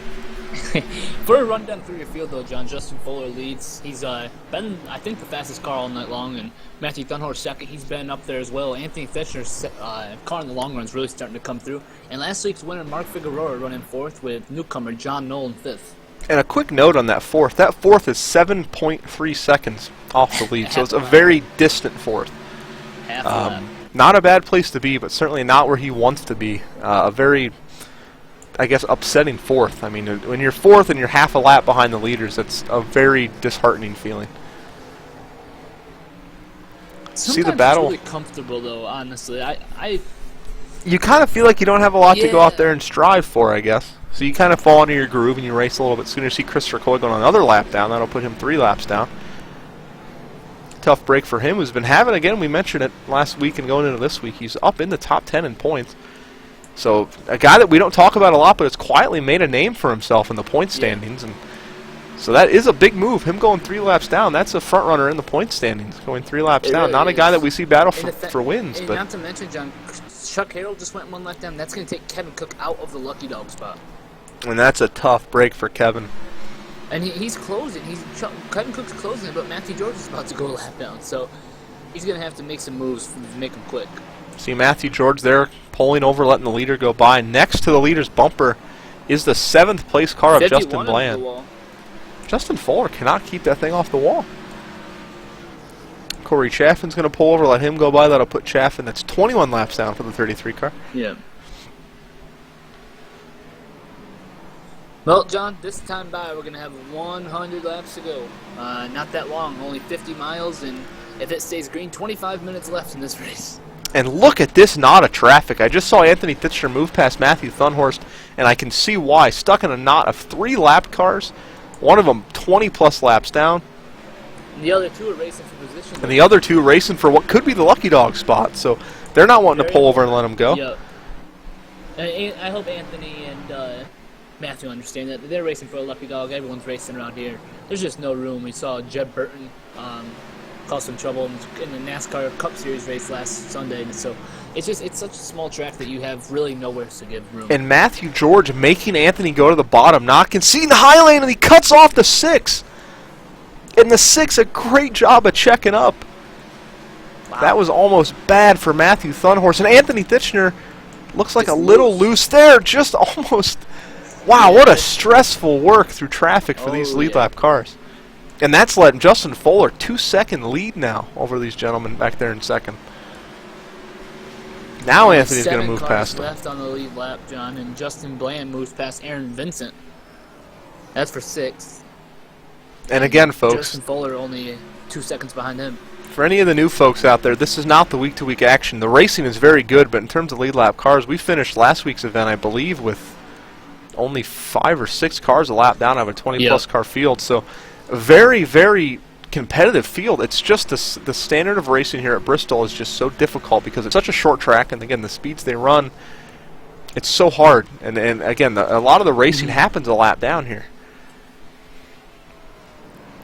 So yeah, Aaron Vincent, the next car to go a lap down. Justin Bland moved past him. So Aaron Vincent going to be the next victim of Justin Fuller's lead there. Going to put, again, only 6 cars on the lead lap after he works past that 49 car. I'm watching Justin Bland's lap times, John, and he's holding. He might even be faster than Justin Fuller right now, which you see sometimes. You guys get these guys that are about to go a lap down, and all of a sudden they put it into. They find that little extra gear there. They find that 5th gear, 4.5 gear right there, and they just shift into it and start going on a rail and try to separate some room and stay on the lead lap. Throw it up there in R for race, and away they go. So looks like Justin Bland. The next car Justin Bland comes to is a 90 of John Knoll. He's 3.6 seconds off his bumper. That would put one more cushion between him and going a lap down. I don't think Aaron Vincent will fight too hard. He's pretty damaged. And there's a lot of room between him and Could be wrong. He's going to make him go to the Aaron bottom. Vincent's going to hold that high line. Going to make it difficult. And another lap car coming up here. And look at Fuller wiggle. Oh, and they both put it in the wall. Now he has to concede to not get dangerous there. That was a hard hit to the wall for the 51. For the question in chat there too, Matthew, I believe Pocono is June 9th for us here. June 7th in the real world, June 9th. We'll be here Tuesday night, 9:23 Eastern on June 9th. It's a little bit in the future, but again, every Tuesday night, 9:23 Eastern right here. The home of MOTV and ECR. Bring you all 36 weeks of this series here. This is week 8, race 8, week 9 technically of this series. 26 races in the regular season, 10 races in the chase. So still got a long way to go. He did work past Aaron Vincent there, putting him a lap down. Next car to him is Justin Bland. Yeah, I think Justin Bland used up all the stuff, John. He's really starting to lose some ground to the 51, the leader. I think Justin will fight. 28. I honestly do. I think he has to. Yeah. And as I say that, he's scraping the wall, dragging the wall, actually. And here comes the 51. Interesting note here. After he puts the 65 car down, a lap down, if you're on the lead lap, you're in the top 5. Oh, wow. Yeah, good deal, I guess. A lot of cars in the field. Everyone has to understand that if you wreck and you go a lap down, it's not going to be long until you go a lap down again. And once you're 2 laps down in any NASCAR event, 51 gets loose and puts himself in the wall again. 51 has beaten banged that car so much tonight, and is still in a 2-second lead. That's how fast it is. I've seen him hit the wall at least 25 times. That's not an exaggeration. At least 25 times tonight, and still have that car out in front. He's just not hitting it hard, and he's managing it very well, and might have our first Toyota in victory lane this season. Oh, please don't say that. I drive a Toyota Camry in real life. I know. I like my Toyota. I'm a Joe Gibbs racing fan. I'd love to see a Toyota up there in victory lane. I like Chevy. You make me drive Chevys. Sorry. It's alright, boss. They don't have Toyota. Yes, they do. They do in Cup. Now the Xfinity. You made me buy a Chevy. Anyway, moving forward, working past Kris Circoy, put him 4 laps down. Justin Bland trying to hold on. He's running almost identical laps to Justin Fuller right now. Justin and Justin. The new Justin and the veteran Justin. Justin Bland been here for a while. Justin Fuller making his first Cup start, first ECR start, and having one whale of a time, looking to become our first rookie winner. Not rookie winner, but our first Cup debut winner of the season here. I got it. Close. Matthew Thunhorst and Jeremy Matthew Rubin Thunhorst ran second. weekend. Jeremy Rubin on the pole, had a wreck early on. So certainly doable. 51 looking to be the first to do, but still a long way to go. 79 laps to go, 78 at the line, and a caution. What's that change, Colin? Everything. And Aaron Vincent's going to go back on the lead lap. It's like the 16 car. To see that? I'm going to guess Justin Bland. Justin Bland is ecstatic to see that. I guarantee it. And the 16 car caught up again in something. I don't know if he caused it. He's been an innocent victim of 2. Let's see if he's a victim of another one or if this one was actually a mistake on his part. Looks like, yep, just getting loose. And here come the leaders, John. Pretty PG caution, though. He didn't hit anything. Now, see, that's interesting to me. Was that an iRacing caution? Yeah, that was an iRacing. Okay, I was going to say, because that's interesting to me, that was a caution and Kevin Cook's wasn't. Yep. But iRacing throwing that one. If you're Aaron Vincent can get the luck. If you're Matthew George or Kevin Cook, do you stay out and get the waiver on? No. I think you bunch the field back up here. I think we're going to have another caution within 10 laps. I think you pit. Want to get the waiver on, get back on the lead lap? Yeah, I get what you're saying. I'm completely wrong. I would definitely take the waiver on here. I was thinking lucky dog. I don't know what I was thinking, boss. Aaron Vincent got the lucky dog, 49 car. He's doing a hell of a job. So yeah, if you're a lap down here, even 2 laps down, stay out for sure. Hope for that. Because I think you're good on fuel anyway, so worst case scenario, you just lose the lap again. So I think everyone's good on fuel from here, obviously. I think, does Mark Figueroa stay out there? Or is my timing just off? No, he's coming. He's on the backstretch pit. Yeah, no, I think some people just, the way iRacing works is that sometimes pit road open doesn't show it for people at Bristol, just because the pit road sequence here is so messed up. It's very odd with the split. He does lead that lap. He does lead that lap. Yeah, Mark Figueroa going to get the bonus point there, lap led. Justin Fuller going to maintain your lead, and look who's right on his bumper now. The one that we call aggressive every week, and now he's at a track where aggressive is the name of the game. Anthony Titchener in second place for this restart. He's just not good on the short run. He is fast on the long run. We saw that in the last run. We just had a 70-lap green flag run, and we saw how good his car was on the long run, but on the short run, it just doesn't seem stable enough for him. It's a tough break if you're in Anthony's spot right now because you mentioned the short run car not good, and that's when you're going to have to make it move. Matthew Thunhorst fast on the short runs. Behind him, John Knoll fast on the short runs. So he's going to have to make it a short run car. We've only got just over 70 laps to go. Winding down here, not a lot of time left. So he's going to have to make it work and make it work now. This might be his last shot at the lead. From looking at it, John, I don't see anybody taking the wave around. I think Kevin Cook did take the wave around. Kevin Cook did, I believe. It's a good move. I don't know. Still showing Kevin Cook a lap down here. No, Kevin Cook did pit there. Okay, so we're going to have Aaron Vincent, the only one that got back on the lead lap there via the lucky dog. He's going to be in 7th. So 7 cars, folks, on the lead lap again. Via?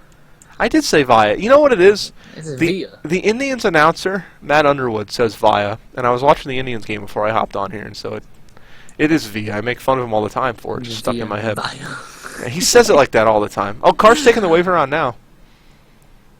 I don't think there's that many, though. I think AJ Scarborough I saw was one. Don't think anybody 1 lap down took it there. I think Chuck Harrell, Jeremy Rubin. Chuck Harrell's going to go back to 1 lap down. Okay. Wayne Willard and AJ Scarborough, I believe, are the only other ones. Okay, so we're still going to have 7 cars on your lead lap here. And the battle we're going to have to look at, John, is Kevin Cook in the 45 and Matthew George in the 50. That's for the lucky dog spot. So that's an important battle on track. Kevin Cook, if he wants to have a shot, has to hope for a caution quick. Yep. Pace cars off. Justin Fuller, your leader, and we're gone. And look at the jump Anthony got. But John Knoll gets a better one. Yeah, I think Anthony's going to work good. On the restarts, the inside seems to prevail just a little bit. Look to at the inform run he you. gets off. If Anthony, I think, can hang with the 50... And that's going to make it easy, the 51 in the wall. This is the crucial moment of the race for the 51. He's been alone for so long. Now he has to race, and Anthony's there. He is, John. I don't know if he's going to be able to get... he's going to have to use the chrome horn. Yeah, Anthony now a dirty racer, but not afraid to use the bumper. You have to here. I mean, you can't pass on the inside. You literally have to use the bumper. And not with Anthony's car. No, you have to either use the door or the bumper, and the bumper is probably the cleaner of the two options. Unless you're Ryan Newman. Well, that was a different... that wasn't a clean move by any means. No, that was a good move. If that was Jeff Gordon and was not Kyle Larson, that would have been a fight for the ages. But Kyle Larson's a rookie, and he can't really say anything to a guy getting his way into the chase. But 51 off the wall again. Anthony's going to look underneath him. That's a really dangerous spot to be if you're Anthony. That middle, the top of the mid lane right there is a really dangerous spot. That car hits that wall, bounces, moves at all, and he's coming right across your nose. And there goes 2 of the 3 best cars all night. Yep, and look at John Knoll having to fight off. Matthew George, he's still in the Yeah, wall. Matthew George is there. You know, that 51's looking awfully odd to me. Matthew Thunhorst, sir. Matthew Thunhorst, What's wrong apologies. with 51? The way he's hitting the wall in the middle of the corner, Colin, it's skeezing me out a little bit. I don't want to call wall riding, I don't want to call cheating, but it's a really odd line, and he's been doing it now every lap for a very long time. I think it's just a matter of getting in a little too hot. And I know everyone went over in the driver's meeting that you're not supposed to wall ride, and if you do use it... And he hasn't been black flagged for it. And the No. owner of the league's right behind him, so if he's going to get black flagged, this would be the time. Yeah. I don't think it's considered wall riding. I think he's not trying to do it. And sometimes it does hurt him, so I don't think he's just doing it for an advantage. I think it's just... And he's driving a Toyota, nature so he's of the at a beast. natural disadvantage to begin with. So I know, he's got like 200 less horsepower. anyway, Justin Foley, your leader. Anthony Titchener, second. Matthew Thunhorst, 8/10 back in third. Mark Figueroa, fourth. John Knoll, fifth. Justin Bland, sixth. And Aaron Vincent, the last car on the lead lap, in seventh. Is about 7 seconds back, struggling. Probably going to end up going a lap down here before too long again. That car just not all in one piece, shall we say. But look who's gaining, Colin. Matthew Thunhorst. Almost said Matthew George again. Yay, Matthew Thunhorst is there. He is. He's closing in. Mark Figueroa in fourth. John Knoll fifth. Justin Bland sixth. Aaron Vincent seventh. And right now, Kevin Cook currently holding the lucky dog spot over Matthew George in the 50. Anthony Titchener hard into the outside wall. And look at Matthew George going to dive in and under him. Matthew Thunhorst. Matthew Thunhorst. Come on. Why do I have Matthew George on my mind? I don't know. Did we enter? No, we didn't interview him pre-race. Maybe don't he's know. just crazy. Early apologies, and Anthony's going to Anthony concede it there. Something wrong with that 87, just not I told handling. you, he just doesn't. The car does not handle well on the Not on the short run at all. Do you see those guys putting David Gross close another lap down? That's going to be 6 laps down. Anyway, early apologies to Matthew Thunhorst in the 6 machine. He is up to second though, John, and he's doing a good job trying to close in on Justin Fowler. I think he can. is. I think He he's is the fastest car on the about half a track. lap right now. I think once he hits lap traffic too, I think Matthew's going to be there. Yeah, the question is just, did Matthew adjust his car that he's going to be able to work on the bottom at all? Well, he's going to have to, or he's going to have to move somebody because he hasn't been Yeah. able to all night He long. gains another 10th right there. Corey I Chafin, don't- you see going multiple laps down. He's currently showing 22 laps down. I don't think any of these drivers are afraid to use the bumper as he loses about a half tenth there. Can't be now. You see Christopher Coy going another lap down, coming up on Yeah. Will Prue now. You cannot be afraid at this point. I mean, we only got 57 laps to go next time by. Yeah. Hey! Oh, you're cheating. That's not fair. Yeah, I've got the little numbers on. up there. See, that's the advantage I get of working the cameras. Yeah. Thunhorst, he's not getting around lap traffic. It's like he's afraid to cut across their nose like the 51 is. 51's really using it to his advantage. The 87's going to be there too. The 87 not afraid to do much of anything. And if he gets to him, I think 51 in the Matthew wall again. going to have a hard time. Interesting call now in the chat. Charles Silver calling out Justin Fuller in a way. He says if Justin keeps tagging the wall, he'll pull away. He makes a good point. You do go a little bit faster. The outside wall, 51. 51 maybe paying the price now. He came right off turn 2 and just killed the outside. And now he's showing some good right front damage on that 51 machine. He's been rubbing it all night long. He's been its best friend. Matthew And Thunhorst gains by 3. Reached out and slapped him there. Wow, major damage. He's in the And wall. there he in again into the wall. And that's going to crinkle up the right front even more. Wow. Colin, he's got to keep that thing off the wall. He has to. It's the only way He's beat it up to the point now where he's going to start hurting the suspension. Just ask Kyle Larson from Eldora. Yeah, I mean, you can only put it in the wall so many times where the car just doesn't work anymore. And like I said, we're got to be going over 40, 50 times he's touched the wall tonight. Oh, yeah. And again, not sure he's doing it on purpose. It's just the nature of Bristol and the way his car's set up. Don't want to, say yay or nay on that, but just bending the wall so much. The right side of the car, you said he hit it hard. You were right. Damage to that right front. And Matthew Thunhorse closing. I think he hurt the suspension, Colin.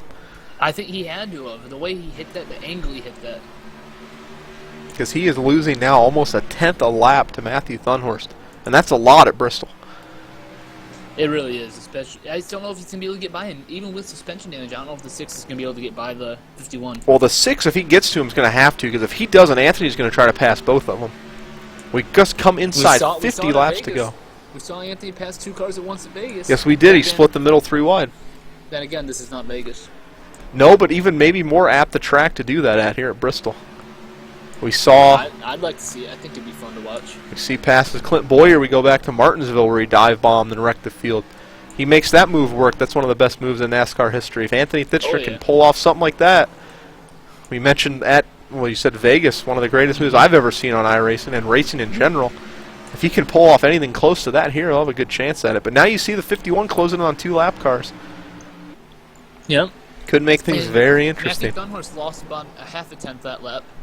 And just as he gets to him, Wayne Willard pulls out side by side with Jeremy Rubin. And the 51's going to have to at least check up a little bit. He is. He's going to get by him right there. Matthew Thunhorst gets loose hard on the outside wall spinning. What a save!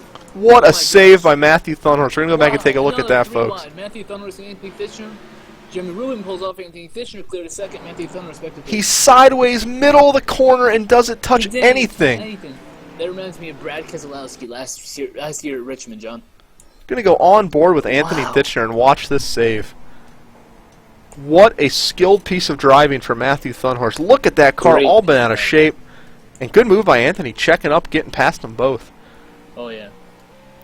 But now that Justin Fuller could not be more happy with that. He's pulled out to a 2-second advantage. Only 43 laps to go this time by. Very short amount of time left here at Bristol, John. Justin Fuller is able to take it easy for the time being. 2-second lead over Anthony Thitcher in the 87. 2.5 over Matthew Thunhorst in the 6. Mark Figueroa 4 seconds back in 4th. And we got a battle going on for 5th. John Knoll and Justin Bland. Good battle still going on. You mentioned Aaron Vincent last car on the lead lap. He's just about to go a lap down. Other than that, Justin Bland, John Knoll, you mentioned going at it. Battle for 2nd still on between Anthony Thitcher and Matthew Thunhorst. Yeah, Matthew he regained his composure quickly from that little scare right there, and that was a scare. That was his night if he loses that ride right there. So a great save by him. Move of the race if he holds on to the podium. Oh, yeah. And we might not be done with Collins yet. Might not be done with Collins. Might not be done with cautions yet, Colin. No, if you ask Matthew Thunhorst, they are called Collins. That's true. Yeah, You do cause a good majority. You do. If you ask anybody, I think in the truck series, they're called Collins as well. Oh, wow. Again, I'm sorry. Wow. Hey, if you ask anybody what a P7 is, they'll call it a John, so don't feel too bad. It's funny because your name is a reference to a toilet. Alright, now you're taking low blows. And at my name, nonetheless. I got it. It's not my fault. My last name's a plant. That's true. Yeah, it is a plant. That's true. This is what Bristol does to us, folks. It's that type of track. Points leader Ron Burns goes another lap down. He is now 15th, 22 laps down. 51 continues picking him up and putting him down. Just went by Aaron Vincent, put him back a lap down. 6 cars left on your lead lap. Now the next one he's 2. Still half a lap up on him. That's 65 of Justin Bland as this becomes Justin the battle. Fuller gets those tail whips down to the bottom. Justin Fuller, if he saves this car throughout the night and comes away with the win, needs to get a sponsorship by some kind of glue company because he saved that car and made it stick about 15 separate times tonight. Well, John, you see the ADASignWraps.com machine. He has a sponsor. He's proven him to do well right now. He's doing a great job in the lead. Working through lap traffic very well. Very skillful piece of driving. He's not, maybe even had the best car out there tonight. He's tagged the wall. He's tagged. There he gets loose again. He's tagged about every part of the wall. He's got rubbed black paint all over that race car, but a great save there and a great save all night long from that 51 machine. And he's really stretching the lead now over Anthony Fisher and Matthew Thunhorse, almost 3 seconds, about to be 3 seconds. And obviously, the last thing Justin wants to see is a yellow flag. Could we see a repeat of last week at Texas where Matthew Thunhorse dominated the second half of the event, led 137 laps? Caution comes out late. Mark Figueroa muscles inside, and there's the caution. There it is. I'll shut up. I'm done. I'm going home. We gotta stop talking. I apologize to Justin Fuller in advance. It's John Nolan, the 90, John. I don't know if he had contact. Could he have had help from the 65? And he did. It's like him in the 65 racing hard. I think that's 2 cautions by the 65. John, you know, Colin, he will be DQ'd. Taking a peek at that, I don't know if that's the 65's fault, to be honest with you. I have to go back and look at it. It looks to me like they're battling side by side off the corner, and the 90 maybe cuts the exit a little bit more than he should. I agree with it. I definitely agree with that. 65, I think, is holding the second lane, and the 90 just kind of comes down. Yep. Here we go. Good, respectful driving by the 90 there, though, not to take anybody out. 6 so. and the 87, the 51, 6 days out. Matthew Thunhorse. Matthew Thunhorse, heavy front end damage on the 6 machine. Nah, who cares? It's Bristol. It's Bristol, but no front end on that machine. Stays out. Why not? He's got track position out. I wouldn't pit. 30, gonna have under 30 laps to go. If I'm Mark Figueroa and Justin Bland, John, I don't pit. Hell no. Ooh, this. Aaron Vincent gets a lucky dog. He's going to be able to pit, though. This puts Justin and Anthony in a one bad spot.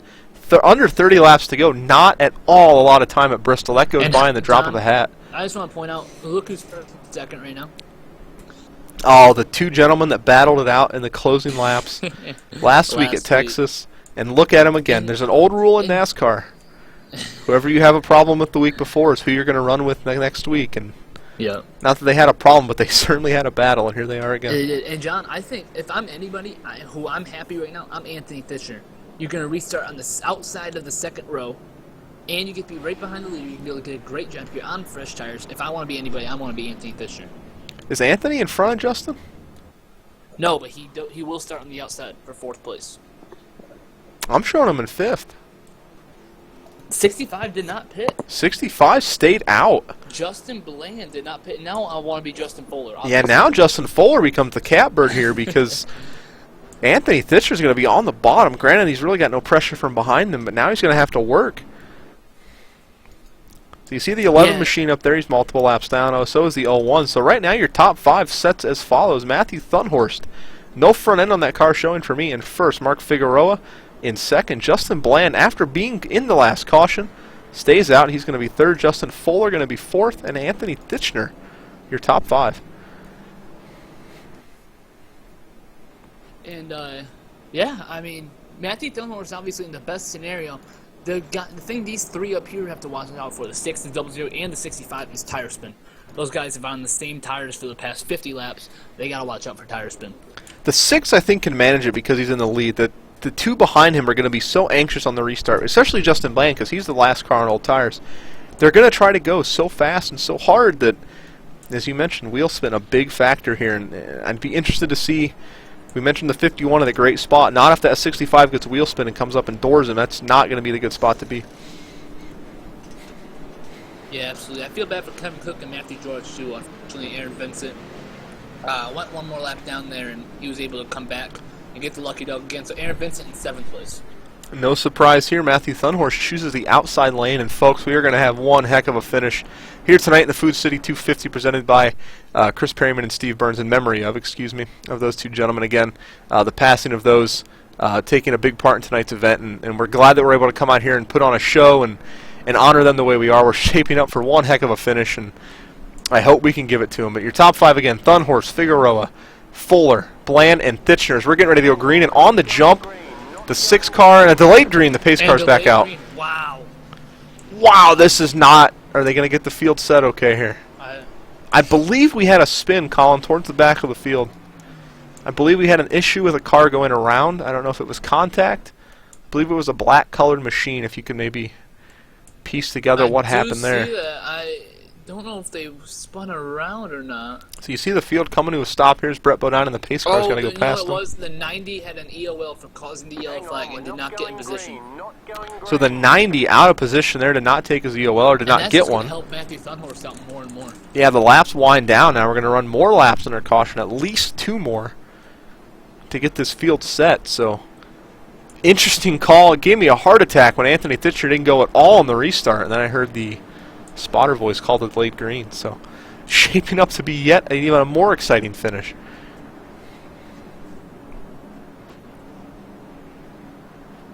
My goodness, How about Colin. Mark Figueroa? We haven't talked about him that much all night long. No, we talked to him pre-race. Coming off his big win last week, again battling the 6, almost how they're lining up right now, inside-outside. Took that one away from him. We mentioned he just wanted a good finish and a solid run. He's already in the chase, so just looking to rack up some points. And look at him here, again, battling the same guy for the win. Nick Olson having those heart palpitations we talked about. His car again going to have to go out there and earn it. This time maybe we'll go green, and Thunhorse again not wasting any time. And look at Fuller.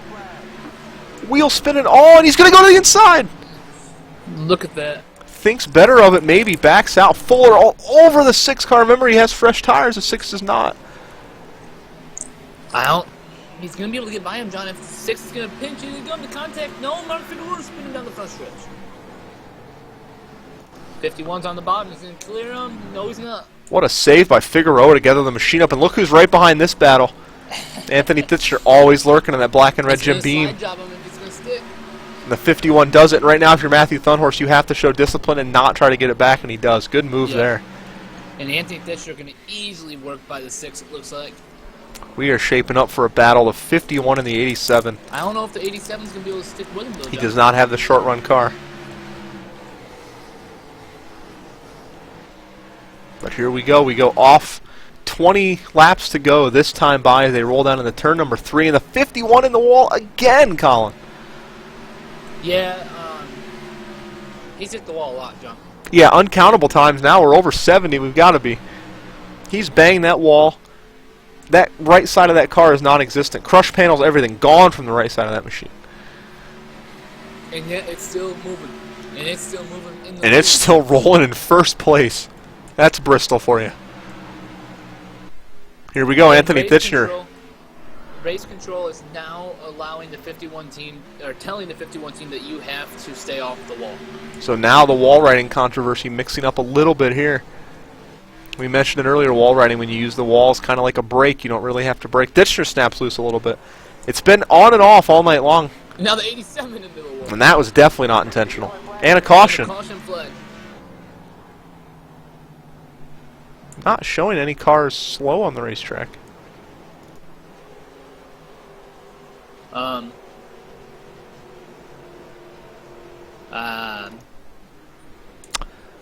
don't see it. I'm watching my speeds here throughout that caution, and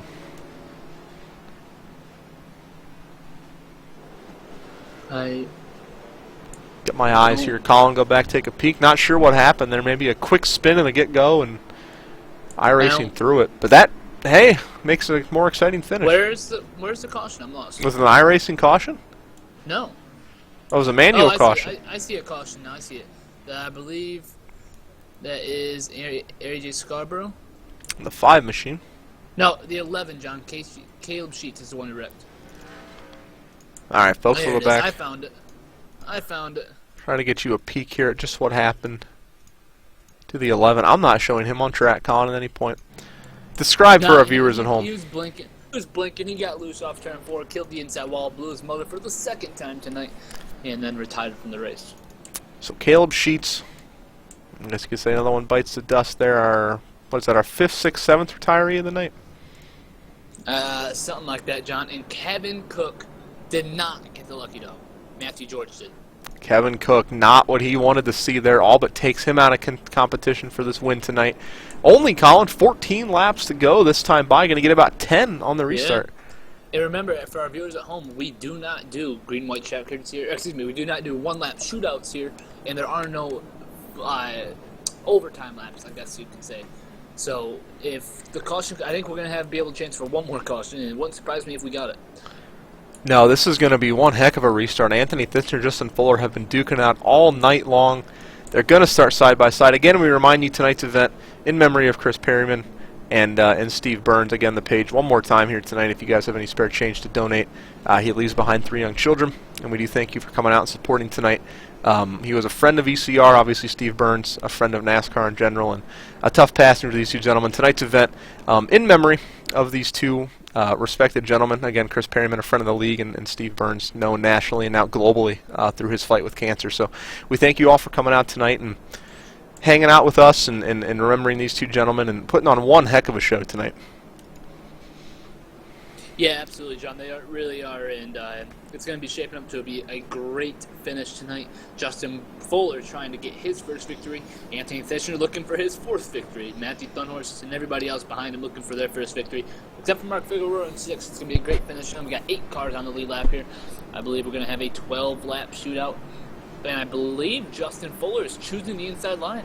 Interesting call from Justin Fuller. The first time we've seen that all night long. The David and Goliath story up front, you mentioned Anthony Thitcher, 3 wins, locked into the chase forever at this point. You, but why is he starting on the inside? Colin, I couldn't tell you. Maybe he likes his chances of pulling up in front of Anthony. Couldn't tell you why you'd give maybe the 6 he wants down on the inside behind him. I couldn't tell you. I don't know. Certainly an interesting strategy call. Here we go. And he's going to hold the field, and now he's gone. He's got to get up, and he has to wait till after the start-finish line, and he does. He did. Anthony Thitcher's there, John. He can get a run off turn 2. He's not going to get a run. Justin Fuller pulling away. Justin Bland hard into the wall in the back of the pack. We're going to keep it here, your battle for the lead, though. Might not be a battle for long. Justin Fuller pulling away. Got to go back in the pack, though, really quick. Mark Figueroa and Matthew Thunhorst doing battle. What a pinch by Thunhorst. These two, remember, duked it out. Duked it out last week hard in the closing laps. Stole it from Thunhorst and Figueroa. I'm sure Thunhorst did not forget that. Not giving him an inch tonight. Anthony closes the gap in the center. Hits the wall a little bit on exit. 51 up into it just a little bit there. Here they come. That was 9 to go that time. Winding down here, 51-87 at the front. The battle is for 3rd at the moment. That has dissipated. The 90 falling back.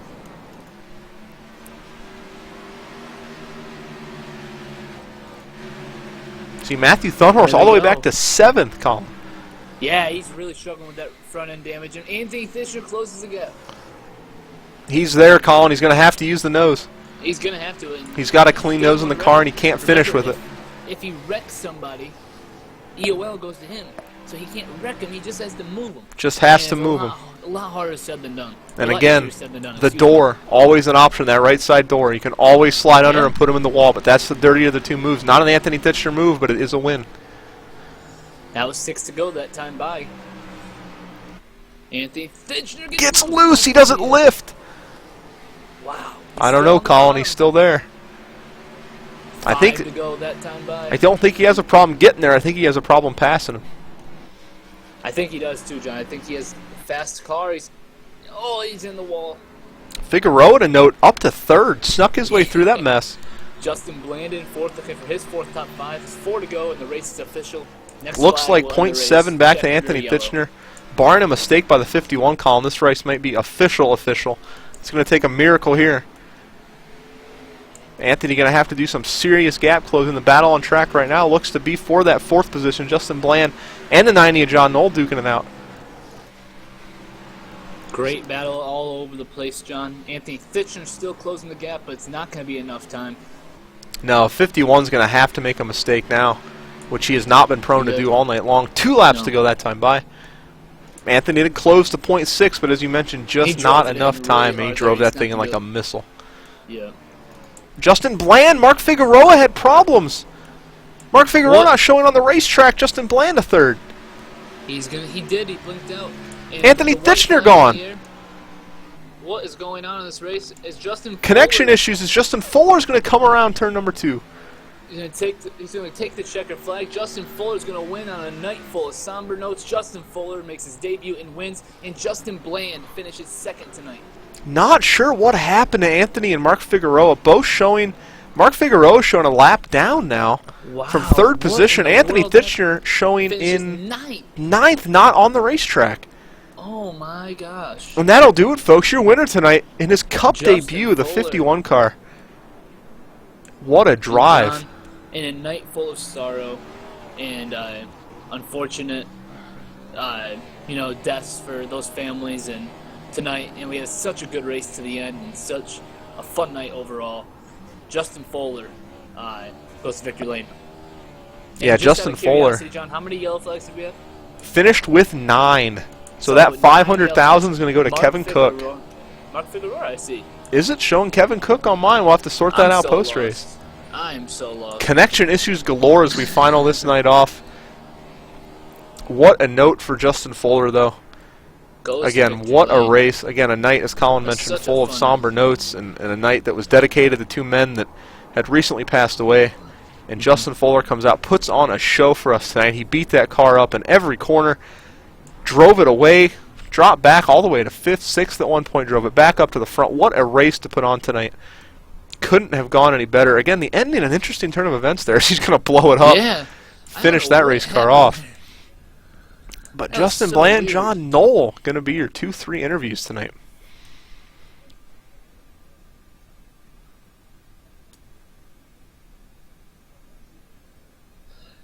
John, let's see if we can get a word here with John Knoll before he heads out.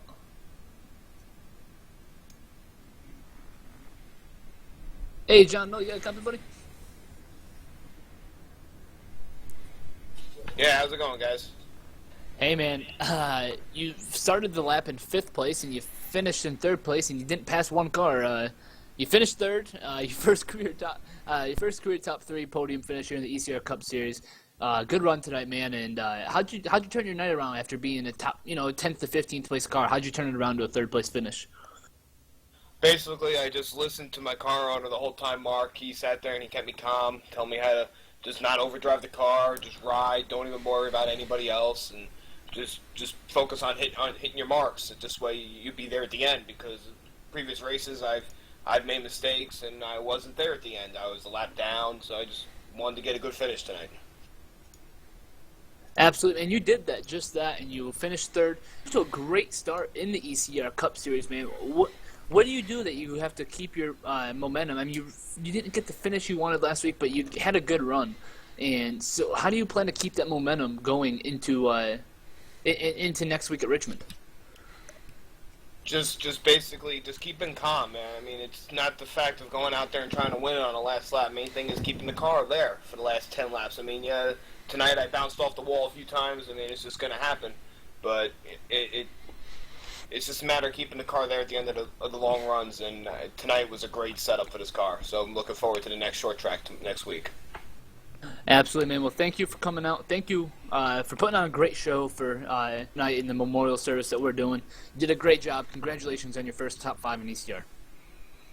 Thank you. Glad to be here. That was your 3rd place finisher tonight, that number 90 car, John Knoll. A good run by him. You mentioned last week, got the run, didn't get the finish. But going on to our 2nd place finisher tonight, Justin. You got a copy, buddy? Yeah, bud, I got you. So those last laps, quite hectic. What happened there? We saw some cars disappear, and you wind up 2nd. I first got to give a shout out to Matthew. I came into the room 10 minutes before the race, had nothing, and he gave me a pretty solid setup, got a 2nd place. Great to throw our name out there and stuff. I honestly couldn't tell you what happened there at the end. It looked like Mark and Anthony lagged out for a little bit. Mark got back in on my screen, and by that time he'd already gone, I think, 2 laps down. So I hate that I got the 2nd place that way. I hate that. Those guys deserved it. They've been out front the whole race, but at the same time, I'm very happy to take 2nd place. It definitely was a good way to turn around from last week. They call NASCAR a game of chess at high speeds, and you played it right. Put yourself in a position to get that 2nd place. You mentioned Thunhorse with the setup. Going forward, next week, Richmond. What do you expect out of that? George. Matthew Thunhorse. You gotta step up. Matthew George. There you go. Matthew gave you the setup. What do you expect next week at Richmond? Yeah, he's definitely been showing up these last couple weeks. I'm horrific at making setups, so last couple weeks he's been making setups, and he's gradually getting better and better with them, and it's definitely showing. Results are starting to show it, and it's great. I'm loving it. Well, hey, man, you didn't get it the way you wanted to. You said that yourself, but congratulations on a second-place finish. Well, it's been a crazy night. Thank you again for the show we put on tonight in memoria of those two gentlemen, and we thank you for coming out, putting on a good show, and congratulations on your second.